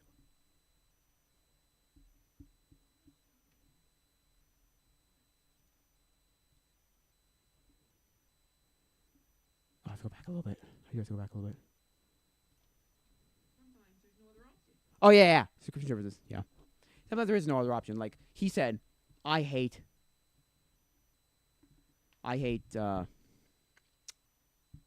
subscription services, but if the industry uses it, it's all, and it'd be way more hassle to not pay for it or not use it. It's like, fine. Because that's why he pays Adobe stupid amounts of money, and he pays, and he uses Photoshop, and he uses, you know, the one, because that's the industry. Like, and you don't want to have to be the guy. He doesn't want to be the guy who goes, who has to be like, oh, figure a way how to get your weird file type to work with what everybody else uses. Like, just get on with what everybody else uses, which is fair. I don't blame him. Because he made a video once where he's like, this is how you would do it without paying a subscription service. Because that's the thing, too. He was like making the point there in that video. And he makes the point all the time. I'm not against paying money. I'm against paying a perpetual subscription service forever. No, stop it. And it doesn't work if I don't pay for it. No, stop. I'm paying your money. Stop it. Let me buy the thing outright. I don't care. I'll give you money. I just want to pay it outright. I want to buy it outright. Let me buy it. And I'm like, that's exactly my mentality. I don't want to pay for, okay, a subscription service. I'll be willing to pay outright. Like, something like DaVinci Resolve, right? DaVinci Resolve, the free version, does like 70% of what the paid version does. 60, 70%, you know, you get basically almost all the features. There are things in there that you would benefit from if you're a professional, but most people, like a YouTuber, just go get DaVinci Resolve free. It's amazing. I say that all the time because people ask, well, what's the best editing software? You know? What's the best editing software, right? What's a good cheap one or a free one? It's like, well, yeah, get Resolve. Don't go trying to find some old thing or some whatever, and don't Resolve. Okay, so that's one. If I see that there's value in paying the $300 and whatever dollars for the full version, I'll pay that. Because guess what? I pay it once. Just one time.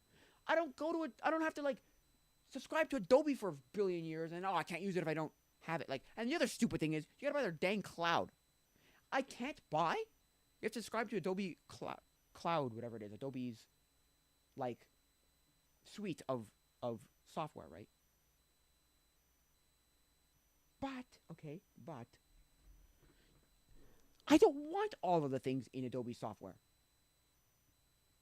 I'm never going to use this one or that one or whatever. I want, because like if I want Photoshop, I have to have their whole suite of softwares. Like I don't want it. Voice underscore and soid underscore moy underscore YEDD. Sid WSP. Whisper, what's up? Because what did he say? I hate people who use these stupid acronyms that make no sense. Or that I don't know. Where'd you go? What's up? I don't know. I'm good. I'm just talking about subscriptions and how I hate them. Or not subscriptions like if I'm getting value out of it. Like Amazon Prime is like there's value in that. You actually get quite a lot out of it that people don't even realize. There's like a grocery service and there's music and there's and Audible. You get one free Audible credit, or you get an Audible credit a month or something, or is it one free book? There's a lot of them. It's like, wow, okay, that's a thing, right? And you get Amazon Prime Video and like all that. Yeah, I wouldn't. I usually have others, but I wouldn't necessarily spend like $150. But you know, I see the value in it.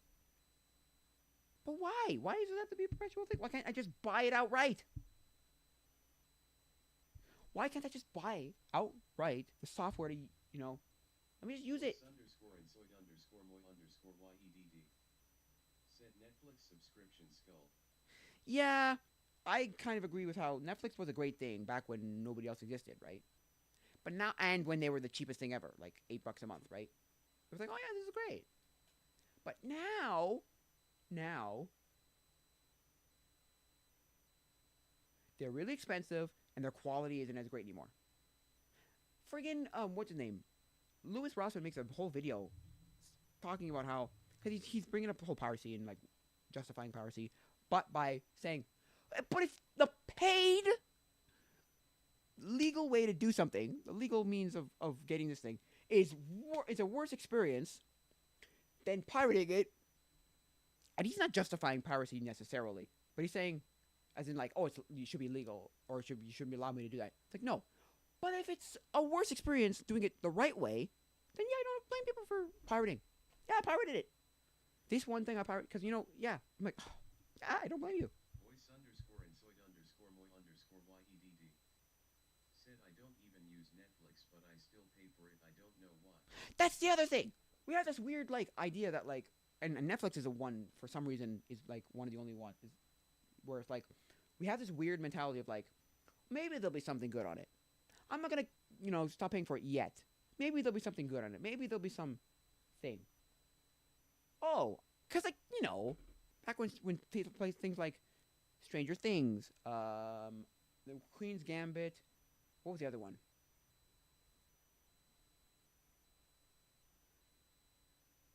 Not Bridgerton. But like, and everybody's watching it. Oh, you were like, you made sure it was a thing you could like. Oh, you had it because you were like, oh, I have to have it because everyone's watching it. Like, I didn't have it and I was fine, but anyway, that's beside the point. I didn't have it. That's just me. But like, it's weird. We're like, oh, but maybe there's something useful for in there. Maybe one day there'll be something I can use. It's like, and I know I've heard of people like that who just have it and pay for it and don't even realize they do because they're trying to find the thing. It's like, oh, because when they were a Monopoly, fine, I'll pay, and it was cheap. Sure, I'll pay for it. Now there's so many other places to watch videos, and the other problem is the fragmentation of just take video streaming as an example. Like the fragmentation is awful. It's so bad. As in, if I want to watch this, I've got to subscribe to 10 different subscription services, 10 different streaming services that all. Voice underscore and soy underscore moy underscore YEDD. Oh, the gym stuff's insane. Said a gym subscription though is so insane. It is. It is. Also, getting out of a gym subscription is the worst thing ever. But so take that and go. I got to subscribe to 10 different streaming services to watch maybe one show from each one. Because we can't have one consolidated streaming service. No. Everybody's got to get their hand in making as much money as they can. So it's ridiculous. But the fragmentation of that is not even that bad. Okay, it's just there's the fragmentation of the internet where at one point I was talking about in the stream earlier. I was talking about how where do you go and do things right on the internet? Like, what's the way to do it? How do I share the fragmentation of everything? It's so bad. There's like so many different places to do something. Like, well, what's the best way? Well, it depends. Do you want this? You want that? No, I want one. I want one place to go. Said now get rid of every streaming service and just bring back Redbox and Blockbuster. Yeah, no, because that's the other thing. There would be people that would appeal to. They'd be like, yeah, no, I would go physically rent a movie. I would go physically buy a movie. I would go physically do that. Like that's these streaming services also think that like, well, we've forced people into this, so they're just going to accept it now. No, there are people who would seriously buy this. If Netflix went back to offering DVDs through mail, I don't know if anybody would do that per se, but there would be at least some people who would be like, yeah, I'd do it. I'd rent a movie. Because that's the thing. I thought of this yesterday, okay? And I thought there should be a service somewhere that lets you, or was it today? Anyway, like try out something before you buy it. But I know why that's a problem. If you break it, if you whatever. Oh, and then I was like, okay, fine. What about if you rented something? Say you needed, I don't know, rent. Let's say you needed. I was thinking of it because my fan's right in front of me. So I thought, okay, let's say you needed a fan, and I was using it. It's a very specific example, very specific circumstance. I worked at a summer camp, and I bought a a fan because it was so hot in that room, right, that I was working at. Okay, we had no air conditioning, all that stuff. But the problem with it was I did not need that fan afterwards. Really, after summer was over, I didn't need the fan, but it was too late to return it. And what am I supposed to do with it now? And so now I don't even put in my air conditioning. I just use a fan. I think it's good enough for me. But, okay, if I could have rented that fan, right? I could have rented it for whatever, 4 weeks, 6 weeks, whatever I pay for a rental, and then just been like, yep, you can have it back now. I don't need it. Now that might be I might be a hypocrite and like, well, you don't like subscription services, so isn't that a subscription service? Like, it's slightly different because you're renting it because it's useful to you when you need it. No, here's the other problem. For certain things, you buy that thing, and then there's a subscription service to use that thing, or use functions of that thing, or it's. Voice underscore and soy underscore moy underscore YEDD. Said it's also better because just CDs and VHS tapes are something where you can physically have it and sell it if you hate it, and if you don't have a movie, you can get up and get the movie. Yeah, having to look. That's one of the worst. The fragmentation and how. Where am I supposed to? I was talking about this earlier. How do you? Okay. Where are you supposed to find that thing? I was talking about it with, and how, the biggest one was, for a long time was Mario Sunshine, and how people would just, or like, some of the like NES games where they just pirate it. They don't like because Nintendo was not offering any of these things. Well, hey Nintendo, if you offered it somewhere, we'd pay for it and we'd buy it again. It's so dumb. Where am I supposed to watch that TV show? Where am I supposed to watch that movie? Which service is it on? Right? Where is it? How much is this service now that I have to get to try or whatever? It's just a lot of like. If I physically own said movie, I have it. That's the other thing. It's the argument that people have where it's like, well, I buy physical games because when I don't want it and I'm done with it, I can sell it to someone, or I could trade it to someone or give it to someone. I'm done with it. Here you go. Somebody else can enjoy it. If I bought it digitally, who cares? I can't do that. Nope. Sorry. Can't do that. You can't send it. Because I think it was, well, it's two things. It was in the documentary, Not for Resale, that Pat Contry was a producer of. There's a section. There's a part where Danny Lemus 200926 said Nintendo doesn't like releasing their stuff much or putting their media on other platforms. that the other platform thing, I don't blame them. I don't personally get why, but it's their thing. They can do whatever they want with it. Keep it on their Nintendo stuff. But we released some stuff already, man. Anyway, the point was they made a point where somebody came in and was like, I have a Xbox. No, not Xbox. A PS4 with all these games in it. Like, good for you. I have to treat that PS4 as if it has nothing on it. I'm sorry. So that was one point. The other one was, what was the other thing I was going to say? I was going to say something about like why physical games are better. I don't like it. I can sell it. Yeah, okay.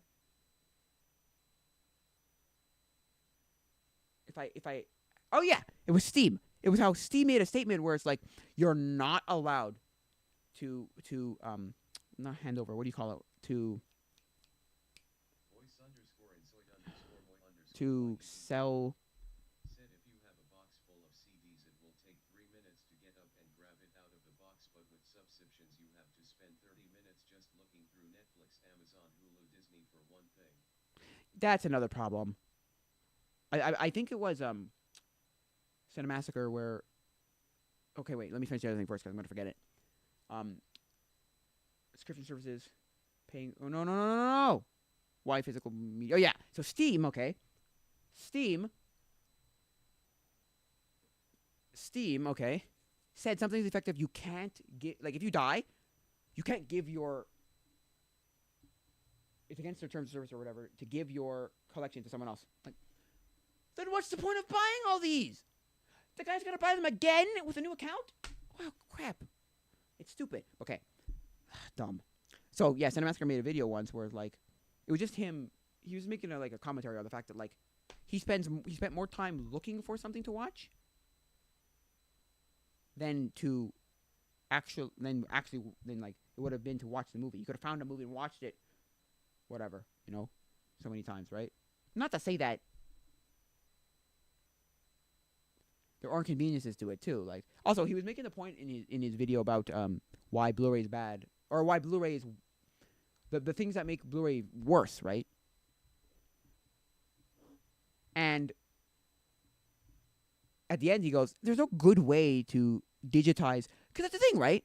Somehow in the music industry, we were fine with digitizing all of our music because, I don't know, iTunes was a thing, and we could digitize all our music, put it on our computers, right? For whatever reason, right? But with movies, oh no, that's illegal. You're not allowed to take that, or it's why? Said I have an old Xbox One and it has a CD slot and the new ones don't even have the slot anymore. Oh, you know what's stupid too? You know what else is a punch in the face, like a slap in the face? Sony has a nerve. Okay, I was also talking about this too earlier. Sony's PlayStation 5 Pro is $700, and people are like, "That's insane. That's crazy. I wouldn't spend that much for a game console." Blah blah blah, yada yada. Right? Sure, fine. Right? That's not the bad part, because I'm like, well, they cost a lot, and usually make a loss. Now they're thinking, well, let's not make a loss on it. Let's actually try and get our money. Anyway, that's fine. What is a slap in the face is, first, their stand is $30, so it doesn't come with a stand. That's $30 extra. Which, does everybody need a stand? No. But you want a Blu-ray drive? $80 more? Almost $100 more. You're almost spending almost $800. And if you're buying a stand, over $800, right? For it, what? That's, oh my god. It's like the Xbox One SAD. Xbox One S all digital, right? Which is the Xbox One SAD, which is funny, but literally, okay? Literally. You take that apart, and they didn't create some device. They didn't create some new shell to just to omit any kind of way of connecting a DVD drive. They literally took the Xbox One S, took out the DVD drive, didn't have the slot for it in the tooling, or in the molding for the case, and then try to sell it to us for more, or sell it to us again. It's like, what? So in theory, I could find out how to. Said, yeah, Sony are scammers. At least for a similar price, I could have gotten a PS3 back in the day, and KT could play PS1 and PS2 discs. And Blu-ray.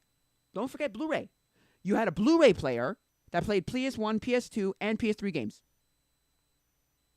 It's just gone are the days when there was a advantage to a certain thing. Gone are those days. You get a computer, it does all of it. You don't need to worry about it, or it's not as bad as it used to be. Ugh, it drives me bonkers. They think we're gonna fall for this. So many people are gonna realize. I don't have. Yeah, Sony went downhill. Said Sony went so downhill. But okay, we're crapping on Sony right now, right? Said, which is even more stupid because they have game CDs, so you can't even play the game if you have them on CD. That's the other problem. They're still selling some physical games, so what are you supposed to do with it? What if you bought a physical game, right, and wanted the better quality, had them, but now I have to go and buy a disc drive? It's so dumb. But I was going to say, we're crapping on Sony, but look at Microsoft, okay? Look at Microsoft. Is there a reason to buy Microsoft's X and Series X and Series S? Or could you just use, what do you call it? Game Pass on your computer. You could use Game Pass on your computer. I'm sorry, I'm going to say this right now. You could use Game Pass on your computer. Like, there's no reason to buy Sony's either, Microsoft's either. We can't just crap on the one side. Nintendo's the only person who figured out how to get us to buy their stuff because they, hey, guess what? Hey, guess what? They have I don't know about that. I'm just telling you, like, legally, like, the upfront ways. Yes, I know. There's that too, but I'm saying I'm saying what's it called? If you want to do it above board, you want to do it legally, you want to do it all, clean, right, properly. But like, yeah, I'm sorry, you don't need Xboxes. Voice underscore and soid underscore moi underscore YEDD. Said the X and S are the exact same thing as the one, which is stupid. They're not exactly the same. There's probably like, they would probably claim, oh no, it's better or it's whatever. Can we tell the difference? No. 00926. Said, Well, to be frank, are more for just broke folk. that's the problem too. They were just for more broke folk. Now, that's not even a selling point. Oh, it's cheaper. That's not even a selling point anymore. The thing is $700. That's insane. Danny Lewis 200926. Not anymore. Said true. Not anymore. That's the thing that drives me absolutely bonkers. And that's what's driving a lot of people. Like, they're realizing, wow, it's just a computer. Because that's the other thing, too. That's the other thing that's bonkers. I think it was LTG that made a video about, they can put a web browser onto the Xbox One S or X. I don't know, one of them. Maybe both. I don't remember. But the point of the video was he was making the point of like, yeah, but it's not really a full-fledged thing yet. You can't do all the things you can do in a computer with it. It's not a... Said I have a 1 and my dad has an X and an S. The only real upgrade is from the 360 to the 1. Danny Lewis 200926. Said yeah, the console is just a limited access computer. At this point, yeah. Really, seriously. At this point, that's what it's turning out, like, becoming. So they made the video, and then at the end of the video, they came to the conclusion of, like, it's so close. If you could be cheaper, right? Let's say it's $300, right? Or $200, right? So it's like, but you could sell it to your parents as like, oh, but I could do homework on it, and then I could get a job, make money on it, I could do this, do that, and the other thing. You can't even do that because it doesn't give you, it's a limited function computer. A really big good one was, Danny Lewis 200926. Said for tie price of the PS5 Pro you could get yourself an ROG Ally, which IMO is a way better investment, or save up a little bit extra and get a normal desktop. That's the other thing. You get an RG Ally. You can get a Steam Deck. You can get half a dozen of these portable computers that are just, because that's the thing, right? Okay? They had a LAN party, right? They had a I call it whale LAN for LTT. And he was like, I'm so surprised at how many people I saw here with a... Said Xbox has Microsoft Edge on it from factory. Dark Phoenix. Said hey man, what going on? I'm just talking about how ridiculous everything's getting with prices of technology. It's ridiculous. That's what I'm talking about right now. But yeah, so they came to that conclusion when how many people had like a Steam Deck or an RG Ally or something like that just connected to a monitor, to a dock, and like went, yeah, it's a much, and they could take it and put it and go. That's why and there was a video by Technology Connections who was selling the point. He said, okay, obviously it's not going to be for everybody, but for a lot of people, a laptop is good enough. Get a dock for the laptop, it's good. 00926. Said and you get to play the same PS5/4 exclusives on PC. We still need Bloodborne and Infamous. That's the other thing too. That's what I'm saying. That's what I said before. It's like the exclusive is dying. There isn't a reason to buy. They're putting them onto Steam also. But so that's what they did with that end of that video. It was crazy. It was like just So what were they gonna say? So it was like yeah. What were they gonna say? It was gonna say something. Oh no, everyone forget it. It was.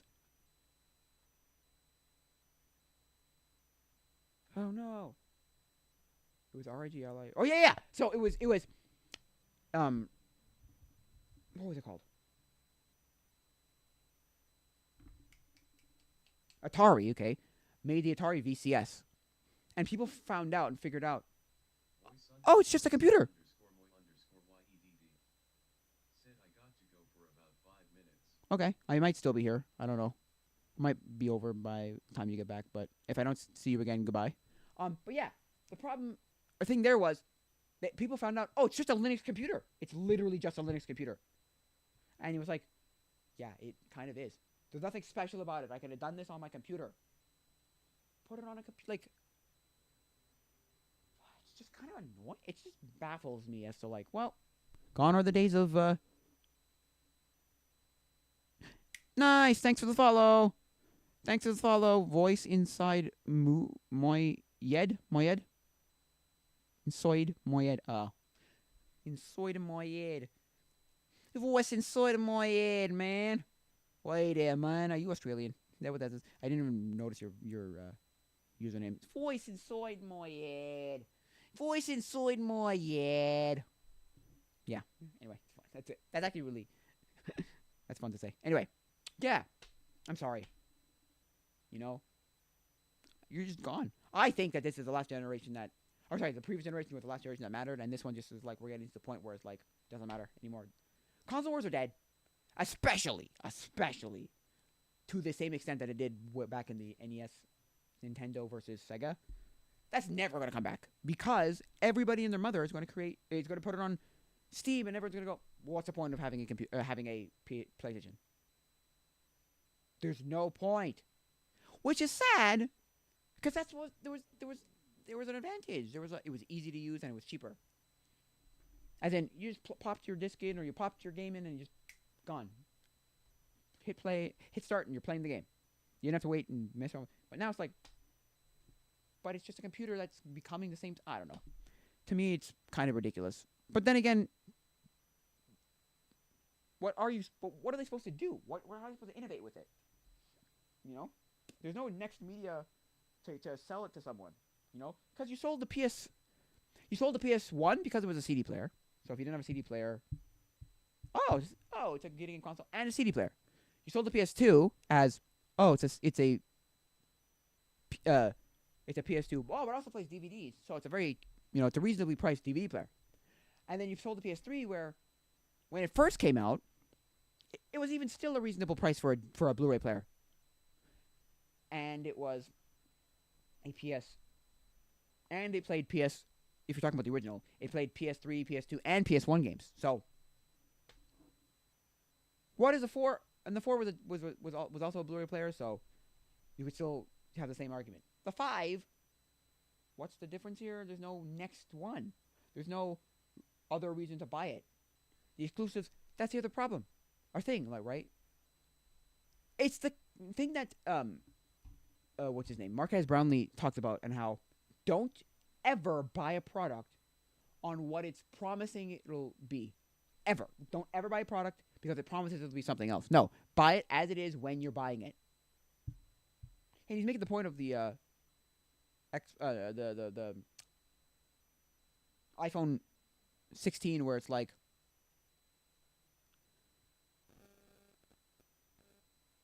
but none of those features are there yet. Don't sell to someone, well, it will have Apple Intelligence. You know what, in a month? In 6 months? Said here we don't really buy consoles because, I mean, we can do everything that's on a console on a computer, right? I guess the difference is you can play exclusive games on consoles. That's the problem. We're getting less and less exclusives. I wouldn't, don't be surprised when one day you can play every game on either a computer or a console. If consoles still exist. If there's another generation. Right? I don't know. Because exclusive. Right? So what are they just saying? Yeah, you made the point, like, don't buy something for what it could be. So don't buy something for, like... What were they talking about that for consoles? How did I have to connect that to consoles? I don't know. But... like them trying to sell it to you as something else. Oh, I know what it was. It was like... Well, when the industry catches up to 8K... Oh, it's 8K capable. Good for you. I don't care. Said now Sony knows that digital is more profitable because they know that they can just not give you access to play your physical older games and instead have to buy digital versions of those same games. Yeah.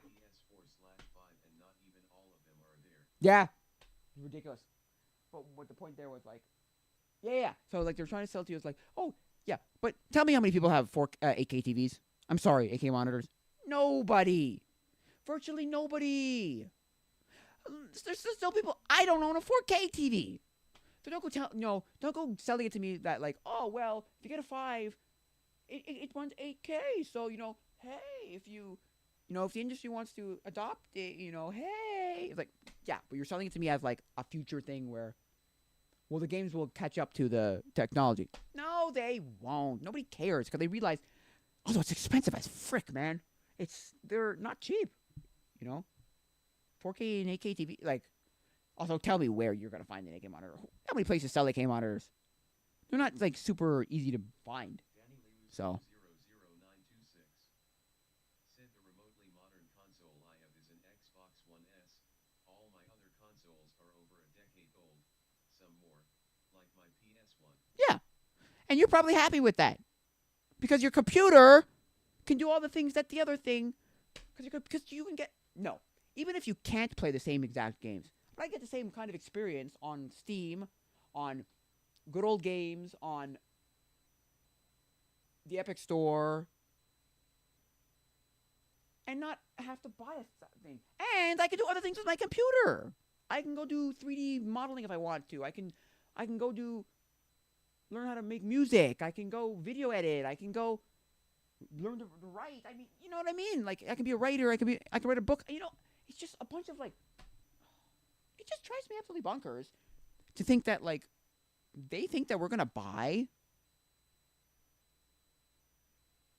something for $700 because it's not at a reasonable price where you can add it to our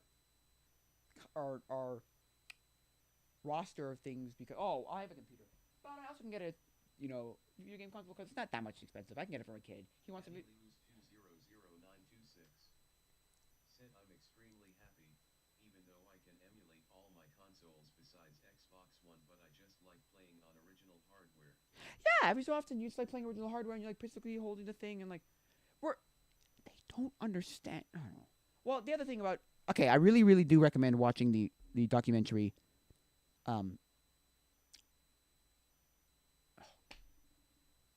Not for resale. So Pat Contri is the producer of Not for Resale, because it makes a really good point of like, well, what do you do with the people in the military who are out in the middle of nowhere protecting some random countries where the internet isn't good, or what do you do with the people in America where they're sitting in like the middle of nowhere where their internet is garbage or they have no internet?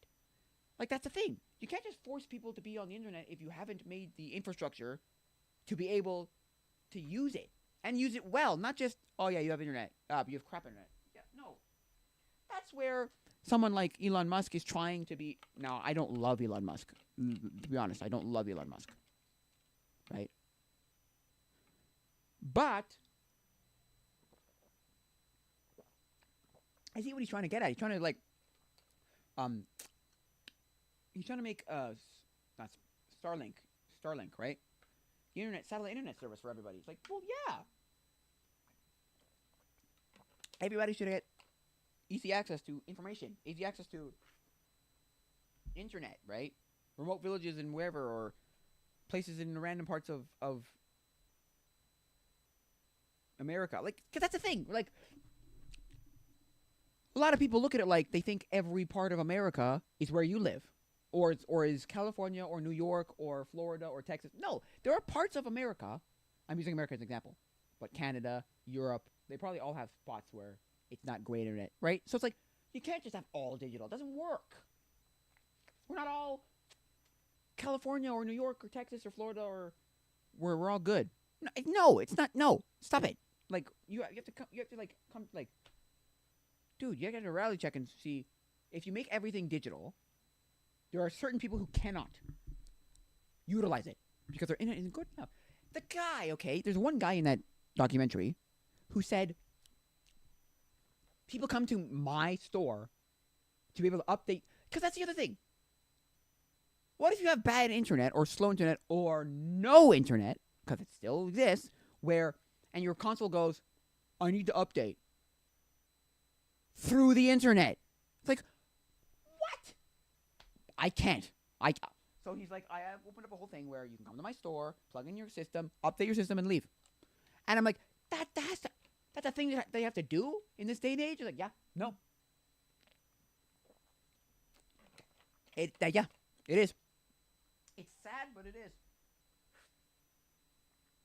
Or the worst was, what was the game that came out that on the disc basically had nothing on the disc? It had like an initiation setup, and then it just made you download it off the internet.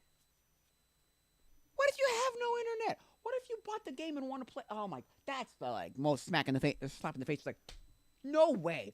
I bought a physical thing that isn't even the full game. Oh my god, it's insane. Like I was telling my brother, I think it was Mario, the Mario Tennis that came out recently, Mark Phoenix right? said companies are getting worse and worse now. Oh, Especially Amazon. like Amazon because once they knew they had the majority of people, they start adding subscriptions and stuff because they're the default option. Yeah, they are a monopoly. They are legitimately a monopoly. But anyway, I was telling my brother because he was asking me stuff like, "Would you buy physical or digital?" And I was like, "No, no, no. He wants physical, physical, physical, physical." And I said, "Yeah, I don't blame you because guess what? Blame you, right?" But I said, "But that's not even good anymore, guarantee anymore that you're going to get your game forever, right? That you can always play your game because the Mario Tennis game that came out recently, Mario Tennis Aces or something, I think that's what it's called, didn't even have everything like the full experience. Isn't on the disc. Isn't on the cartridge. It's not on the cartridge. The full experience isn't on the cartridge. So if you want to play the full experience of the game, you gotta download things and buy things and expansion pack this and DLC this and like, ugh, it's dumb. Or subscription service for this because, and then the other thing is, that's the other thing, right? The other thing that they were making the point about on the CEO podcast was, he's like, oh yeah, you don't even because Ian made the point. He's like, oh, and you also have to pay for the privilege to use the internet that you already pay for. It's like, oh yeah, so you're paying even more than $700 because you have to pay monthly for their access to the internet. It's like, what the? Oh my god! It's like, oh my word! It's insane. And places like Amazon get away with it because they become the monopoly. They become the monopoly, and people think to themselves, well, where else am I gonna get it? Well, where else am I gonna get it? It's all Amazon. You're going on Amazon. Because if you actually Underscore and soy underscore moy underscore YEDD. Said WSG, I'm back. what's up, guys? I'm back. Okay, cool. Hi. Hi. So yeah, I'm not saying, okay, that it's horrible. I'm just saying like it's just it's cuz like that's the thing. So, what is the thing? Yeah. Try and look for Danny Lewis 200926 said, man, I miss the days when I could just put in a disc into the console and just start playing from there, or on PS3 download and update if you have internet, or sometimes some files need to be installed into the system. yeah, that's okay. That I'm fine with. The things where it's like, oh, it takes it off of something or like by Daniel 85 said WB. Daniel. Why are you on Instagram? Why are you on Twitch and on YouTube, Daniel? Anyway, I don't care. Good. Thank you. Doesn't affect me. There's 3 viewers on YouTube and 3 viewers on Twitch. So it's really good. Anyway. 3 accounts. But yeah. Oh, you're moderator, yeah. Yeah. Yep. Those days were great. 200926 said I was saying the guy WB. Who's WB? Oh, okay. Who's WB? I don't know how this works anymore. I'm too old for this. Your stupid lingo slang that I don't understand. But yeah, that was the thing. No, like,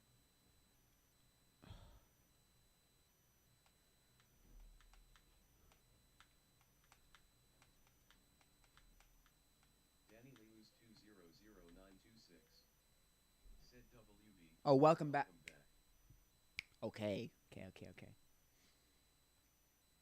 Because I never learned all those acronyms. My acronyms are still from 15 years ago, like TTYL and LOL and TLDR and all that. Those are my acronyms.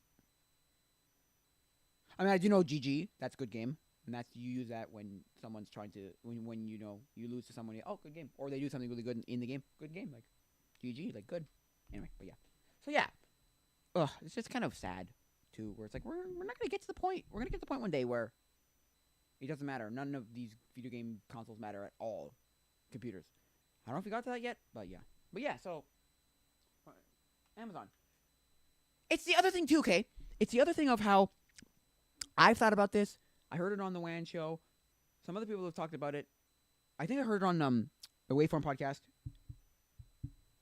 Everybody goes on like 5 websites. Surfing the web isn't a thing anymore. Tell me the last and okay. Tell me a website you okay. It's like, oh, tell me the last time you went on, like, how many websites have you been on recently? It's like, okay, and you think about it, you're like, okay, like 5 or 6 maybe. And tell me one of them that wasn't a social media platform, Google, or maybe Wikipedia. And maybe your emails. And it's like, oh yeah, I don't. Like, I have a website. Danny Lewis 200926 sent like 15 in one day. Yeah, you might do that, but you're an exception. Most people, which is kind of sad. It's like the internet's being consolidated into these very small places. And even if it is, you do more than that. But you're not going on more than maybe 5 at any given time. In any specific amount of time. Like, oh yeah, I use this or that, yeah. Because they become monopolies for everything. Google's the monopoly to find out information. Wikipedia is the monopoly to find out information too, but in a different way. Netflix was the monopoly for streaming. Now it's all fragmented, and that's stupid. Amazon's the monopoly for buying things. YouTube's the monopoly to ingest content that's not highly produced. It's incredible. It's like ridiculous. It's incredible. It baffles me. It's like, oh my god, we got that. What that? Oh my gosh. Now look, I'm not complaining. These are all things we're complaining about, but we have the privilege to complain about it too. We have to take into consideration, but we have to like count our blessings in the sense that we can't just complain about this, right? There are parts of the world who don't have food and water, okay? So what are we complaining about stupid companies doing? We can, right? I'm not going to say that you can't complain about it. That is not good. But what I'm saying is, we should take it with a grain of salt also, or we should take it with like, it doesn't really matter though, let's be honest. Guys, we have a roof over our head, food on our plates, and we're better than so many people, better off than so many people in this world, okay? So I'm not to say we can't complain about it. But we also have to like realize, well, yeah, but it's not really that important. Let's be honest here. Is it affecting your job? Are you not getting paid? No. Does it hinder you to get food, water, or shelter? No. Well then, don't complain about it. Or at least, don't make it out to be like, oh, it's a earth-shattering and life-threatening and like, oh, it hurt you. No, stop it. Not to say that you can't complain about it. I'm just saying. Don't sit there your whole life, oh, and make them seem evil. Like, well, yeah, we can't complain about it too hard. We have so much money in our lives. We're well off, is what I'm saying. We're fine off. So that we're only complaining about it because we have the privilege to complain about it because we're in such a good position. I'm just saying. But yes, it is very annoying what companies are doing to try and suck every dollar out of you, and make it a lesser experience, like a worse experience, a lesser experience in the process for things like Netflix. Because, oh yeah, I never got to the point of Louis Rossman. He made a video once saying he was on a date with someone and he wanted to watch a movie. And he goes on to Netflix, he finds his movie, and he looks at it, he goes, this is worse quality. Sorry. He's like, this isn't good quality. Wait, am I going crazy or is this bad quality? And then he finds out, because he's paying for the higher end Netflix, right? He's paying for like the 4K Netflix, the good Netflix basically. So he's paying more. And he's looking at it, he's going, what? And then he finds out that because he's not using the specific hardware, he's not getting what's it called? He's not getting the highest bit rate possible. I'm like, and that's the thing that Linus talks about, or has talked about, or it's like, and that's why I heard about the whole like concept of there's more to a video stream than just uh, resolution, there's also bitrate. YouTube has done this thing where they're now going to give you you have to pay for higher bitrate because he says bitrate is actually just as important, if not more, than resolution because you can have 4K resolution, but low bitrate. So your bitrate's higher. It's kind of like I don't know if it works exactly like this, but it sounded like what he was saying was you could have worse 4K. You could have better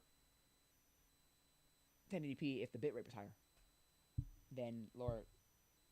The only thing I don't like is now I don't know if it's YouTube that does this or the creator chooses this, but there are certain creators where I get stuck on either 360p, right?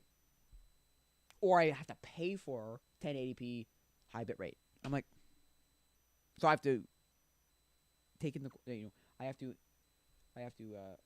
take it in at lower quality. I have to enjoy or I have to like watch it in lower quality. I'm like, oh, that's so annoying, right? I don't know who does that. Does the creator get to decide that, or is it because not all creators have it that way? So I'm like, okay, who is it anyway? I don't know. I just think it's kind of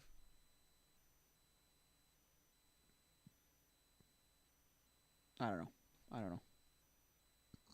Well, at least YouTube realized like nobody bought YouTube Red. It didn't make them as much money as they thought it would. I was gonna buy YouTube Red because we'll put some certain things that you're gonna want to watch behind a paywall, and you're gonna have to pay for it. It's like, no, we don't care. I mean, people did pay for it, people did buy it, people did watch it, but I'm saying it didn't make them as much money as they thought it would. They thought it was gonna be some mess. So a lot of those shows that used to be behind the paywall now just don't exist. Or sorry, the paywall they're just now anybody can watch them. Like if you want to watch the big one that I was always like, oh, I want to watch that, but I can't because I'm not gonna pay for it. Was Buddy System by Rhett and Link. There's other ones, and then Marquez Brownlee's Retro Tech series was another one of those. Yeah, like once it came out, well, I watched it, but once it was not on YouTube Red, because that's the thing, YouTube Premium is still a thing because YouTube Red was supposed to be like you got ad-free YouTube and you got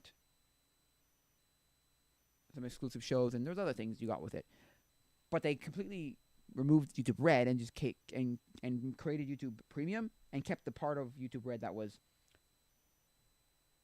the free ads, and they've added YouTube Music because they got rid of Google Music or Google Play Music, which I liked Google Play Music a lot, but yeah, whatever. Why they want to consolidate into one thing into YouTube, I don't 100% know. Because I liked YouTube, Google Play Music, and I liked when Google had its own like separate podcast app. It's like, oh yeah, it's great.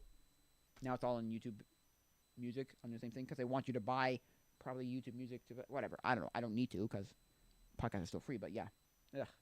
That's another thing. Podcasts are a weird thing because like the podcast places don't really have a way to make money. I know you could do it on Anchor. Well, what formerly was Anchor, which is Spotify for podcasts. Which is free, and then you can make money off it because I probably like an ad thing, or you get a split or whatever. But for most people, it's like, and the other problem with that is, or the problem with that is for me at least, I can't do it in Canada. Only in the U.S. Because you don't need a minimum viewership, right?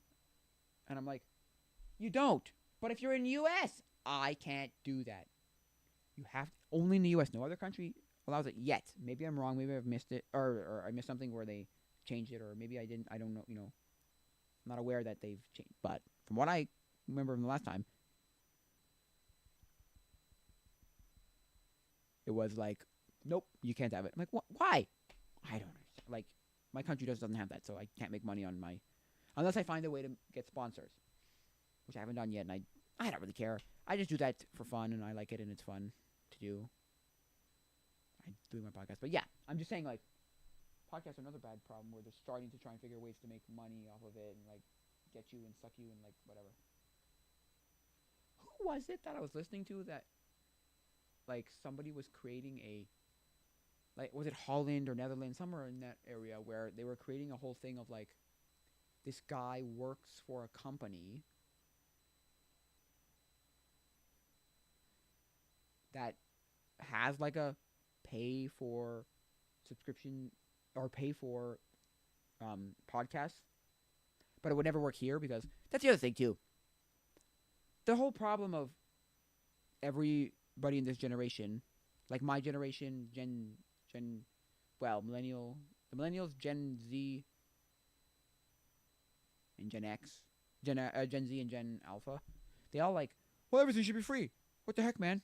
Why is it not free? It's like things cost money to do. I'm sorry. There's no like getting around that. But the problem is, it's like how Jordan Marin, if you know Captain Sparkles, he made a video once where he was like, and he's specifically talking about YouTube, but you can equate this to any of these things on the internet where it's like it's kind of too late to try and sell people unless you like start conditioning people this into like being okay with and used to like, oh, I gotta pay for things. Okay, that makes sense. Or give them a reason to pay for something, right? Oh, well, okay, fine. Or explain to them why paying for something would make sense, right? He made a point where it was like, well, it's kind of too late to. His was stopping people from getting money for whatever reason. No, it's their livelihoods now. Sorry. He made the analogy of a dam, and if it was a dam, and and the person and there's water being produced from the top of the dam, and that's water coming down, and then I don't know, and then the government decides, or the people up there decide, oh, we're going to limit it, and we're only going to give it to some people, come through for some people because we don't like how they or whatever doing whatever, or whatever. It's like too late, man.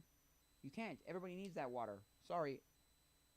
Anyway, so you could do it with everything. It's like, well, no, but the opposite. You can do it with everything like equated to anything else, but the opposite, where it's like, well, no, it's kind of too late to try and sell people things because we consider the whole entire internet being free, or at least cheap, or like I'll pay for a software, but I'm only going to pay for like that software.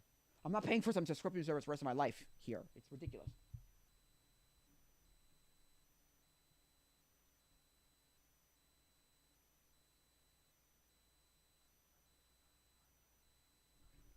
So yeah.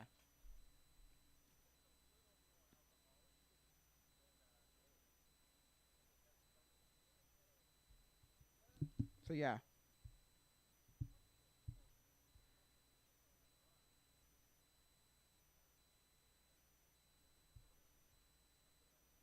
So yeah. What was I just talking about? Oh gosh. So yeah. Yeah. I'll pay for that's the problem. It's a little too late for that. Well, that's why I think net neutrality will never exist. The whole idea of like charging to use the internet,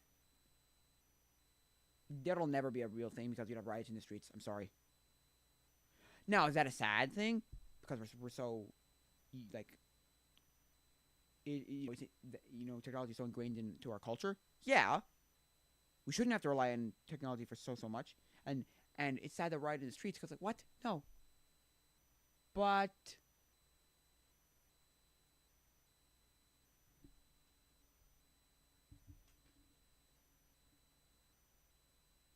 definitely, definitely, like it's too late. You can't like charge to use Google or charge to use Facebook or charge. No, it doesn't work. On top of charging to have internet, no, that's insane. But that's the thing. Net neutrality was a whole idea that like, well, hey, let's charge our users. We could get money out of it. Why are we just letting them use it for free? Like, how do we make money? Like, can we make direct money by charging them to use this? Like, you could, but why? Nobody wants that. You're gonna lose so many users. It's not gonna, you know. So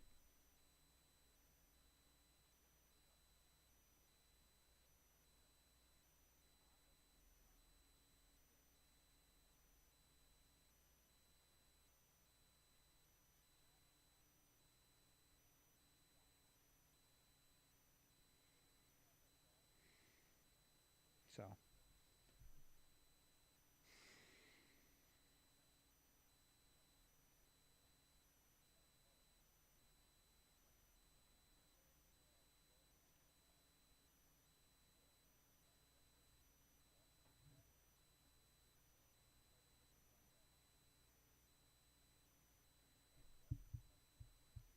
yeah. So, I mean, that's I don't know. It's sad, but whatever. What are you gonna do, right? So yeah. So I don't know what else to talk about. I've been here for how long? 2 hours and 50. Is that right? 2 hours and 53 minutes. Let's see. Or 55 minutes.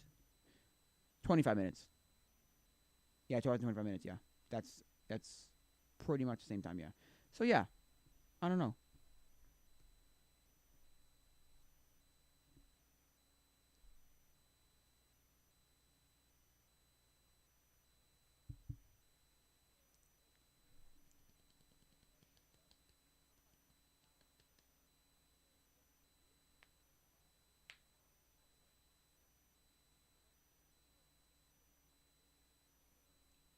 So yeah, I've been here for 2 hours and 26 minutes.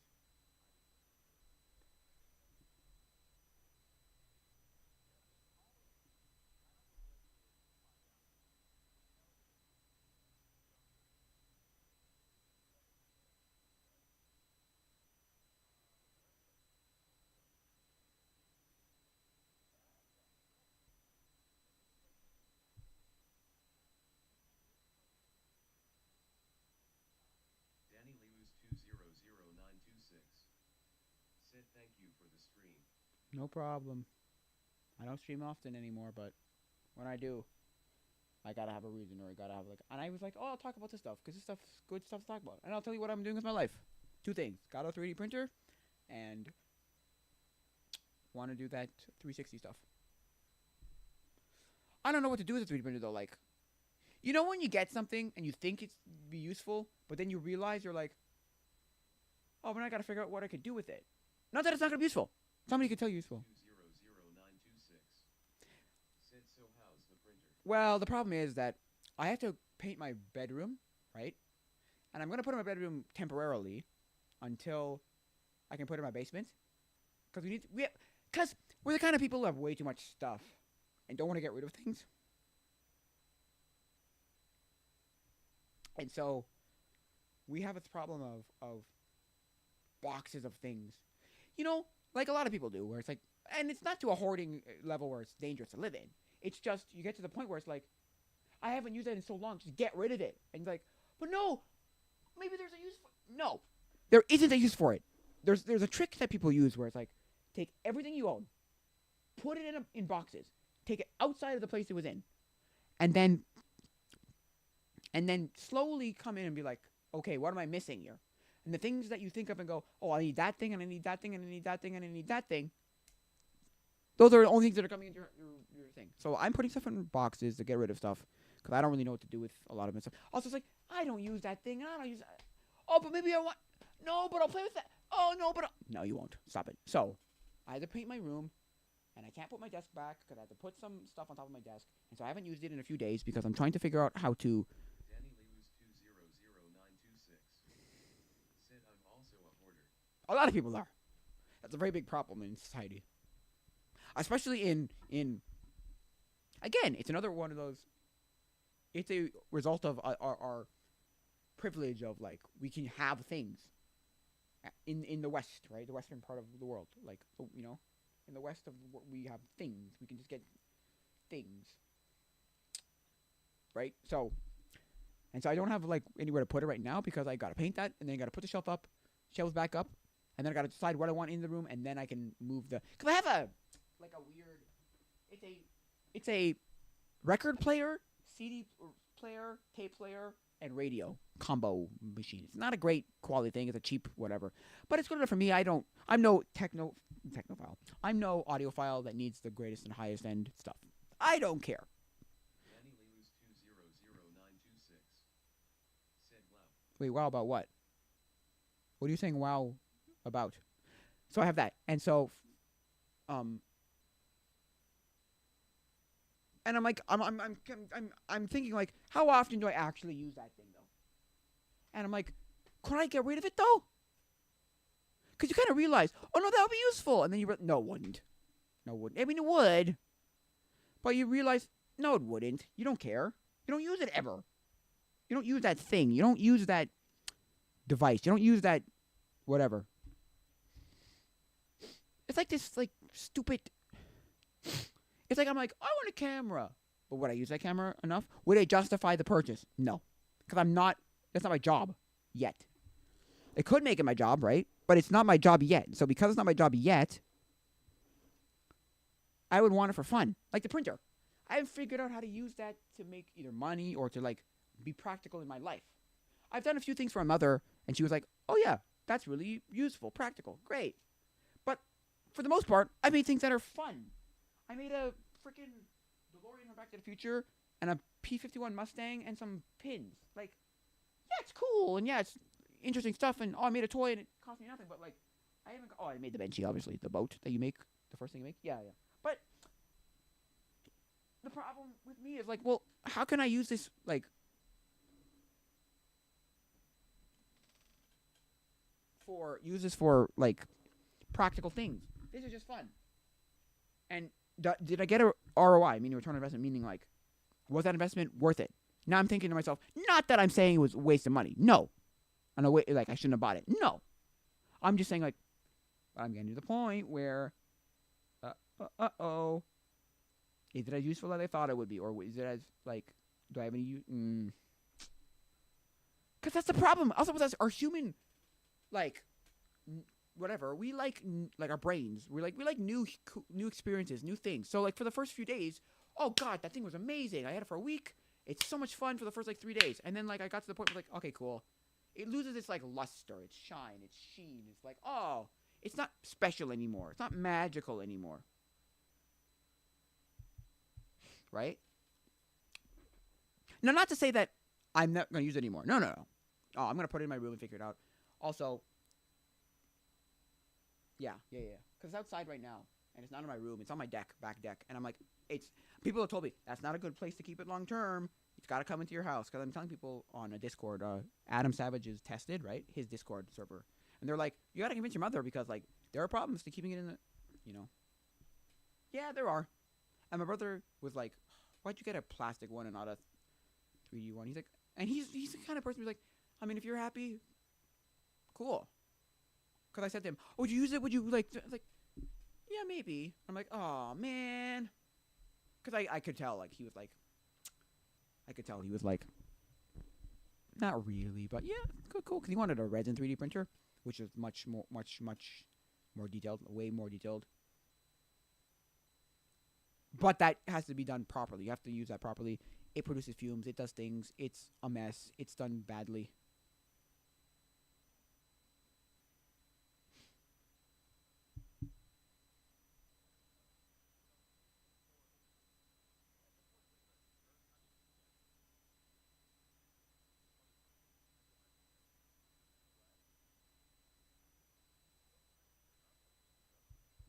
So yeah.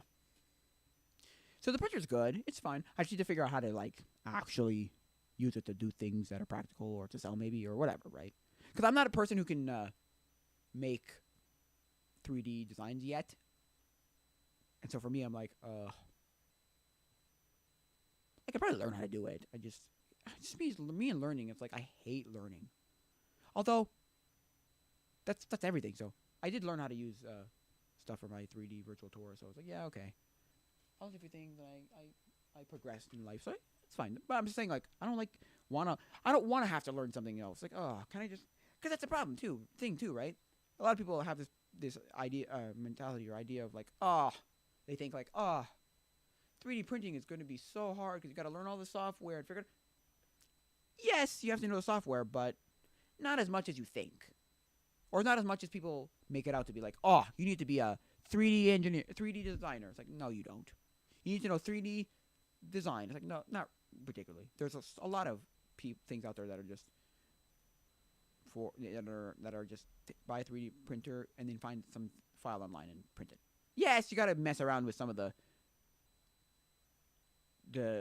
settings here and there for infill and for how you want to cut it and what angle you're doing it and the supports, are they this kind or that kind? But it's not like crazy hard to like learn. So that's what I say about the 3D printer. I like it. I do think it's a good 3D printer. It's not level, so things came out badly. And I think that the thing that I printed was too high, and so for like a couple of layers at the top, it just squished it down because it just physically wouldn't fit into my printer. It's like, oh, I think that was one problem, and because it wasn't lined up properly, it was bad. But I don't know, man. I don't know, man.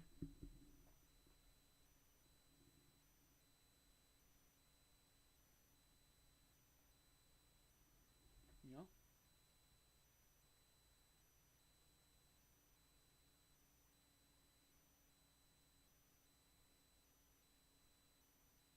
So yeah, I have to figure out how to like actually utilize and how because the printer's good. I like the printer. I think it's a good printer. Also, it's not the best printer, but it's a good printer for like just figuring out like it's not the lowest end printer where it's like oh you have to do a lot of tweaking to figure it out, but it's not the highest end printer where oh you literally just it'll figure it all out. It takes longer, but you know it comes out with a great quality product. No, it's somewhere in the middle, and I'm fine with that because I'm not trying to make the best quality things. You know,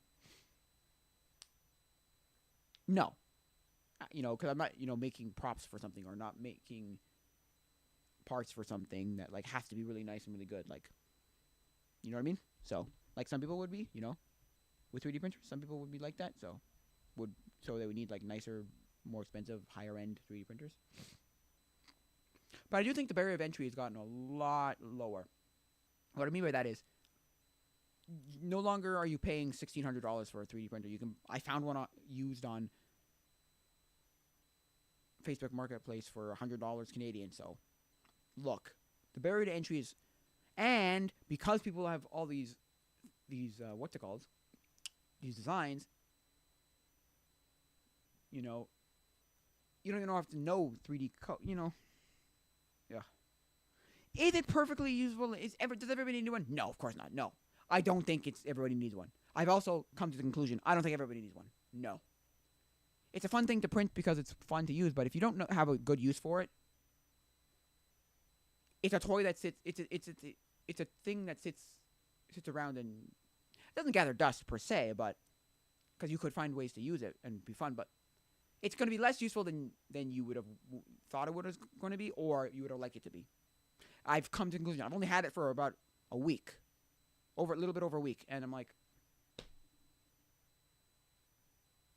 9 or 10 days, 12 days, 10 days, and I'm like, it's not as cool and useful as I thought it was going to be. Because you like exhaust all the options. Like, cool, I made a DeLorean and I made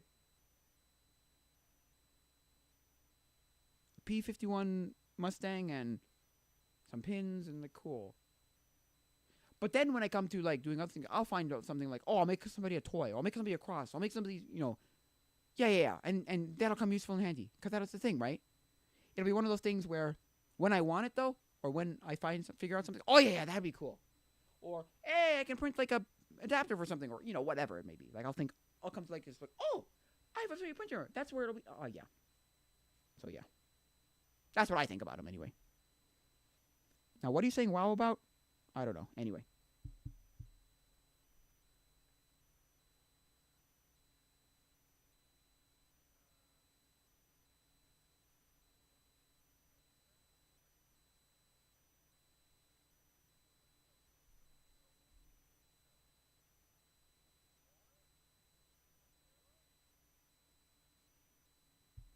Yeah, so yeah. I'm just trying to like temper your so like to like warn you of how like if you want one and you know have a use for it, sure.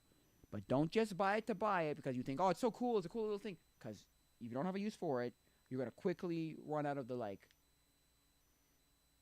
the few things that everyone prints, you know, or like the things like, oh, it's cool, I found it. Because I looked up stuff and I'm like, oh, it's very limiting. Because if you're not gonna design things, 3D design things, then no offense, I'm sorry, it becomes almost useless. Because it's like, oh, cool, I printed a little toy. And I spent X amount of money that I could have used on something better. I don't know. I'm just saying. And what I mean, you know, because there are like the sub $100 printers, sub $100 printers, or $200 printers. Like, it's fine. They're possible. Like, they exist, but they're not going to give you very good quality. And so the good quality is more expensive. But if you don't have use for it, it doesn't justify. You know, you can't justify it. I wouldn't justify it. That's why $100 was about what I wanted to spend.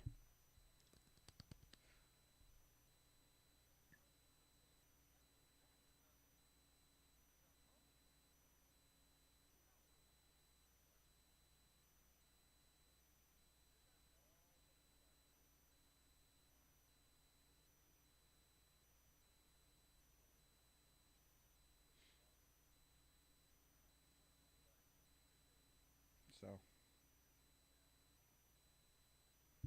look, okay. Also, I'm watching Rhett and Link right now in a good mythical more, and they're like completely baffled by these game controllers. And I'm thinking, and then I stopped myself and I went, because I'm thinking, how would you not know this? How could you? Cause I'm thinking about other things too. Like I've been thinking recently about other things. Like just because you know what that thing is, doesn't mean everyone's gonna know what that thing is. Oh, because they're looking at the like you and me would think it's crazy. You don't know what a Dreamcast is, but look, that's because we're in that circle of retro gaming. We're in that circle of retro gaming. We know it. We have it. We like it. We learn about it. They don't have that. They don't care. They don't. They have like lives to live. Most people have lives to live. They don't care to learn stupid, irrelevant things. We are people who like that. We are the kind of people in that era, like in that kind of thing that's our thing. They don't care. Most people don't.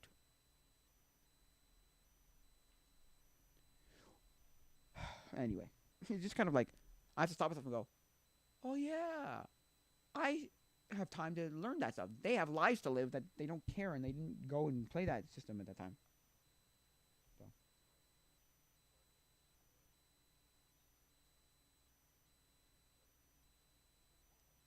so,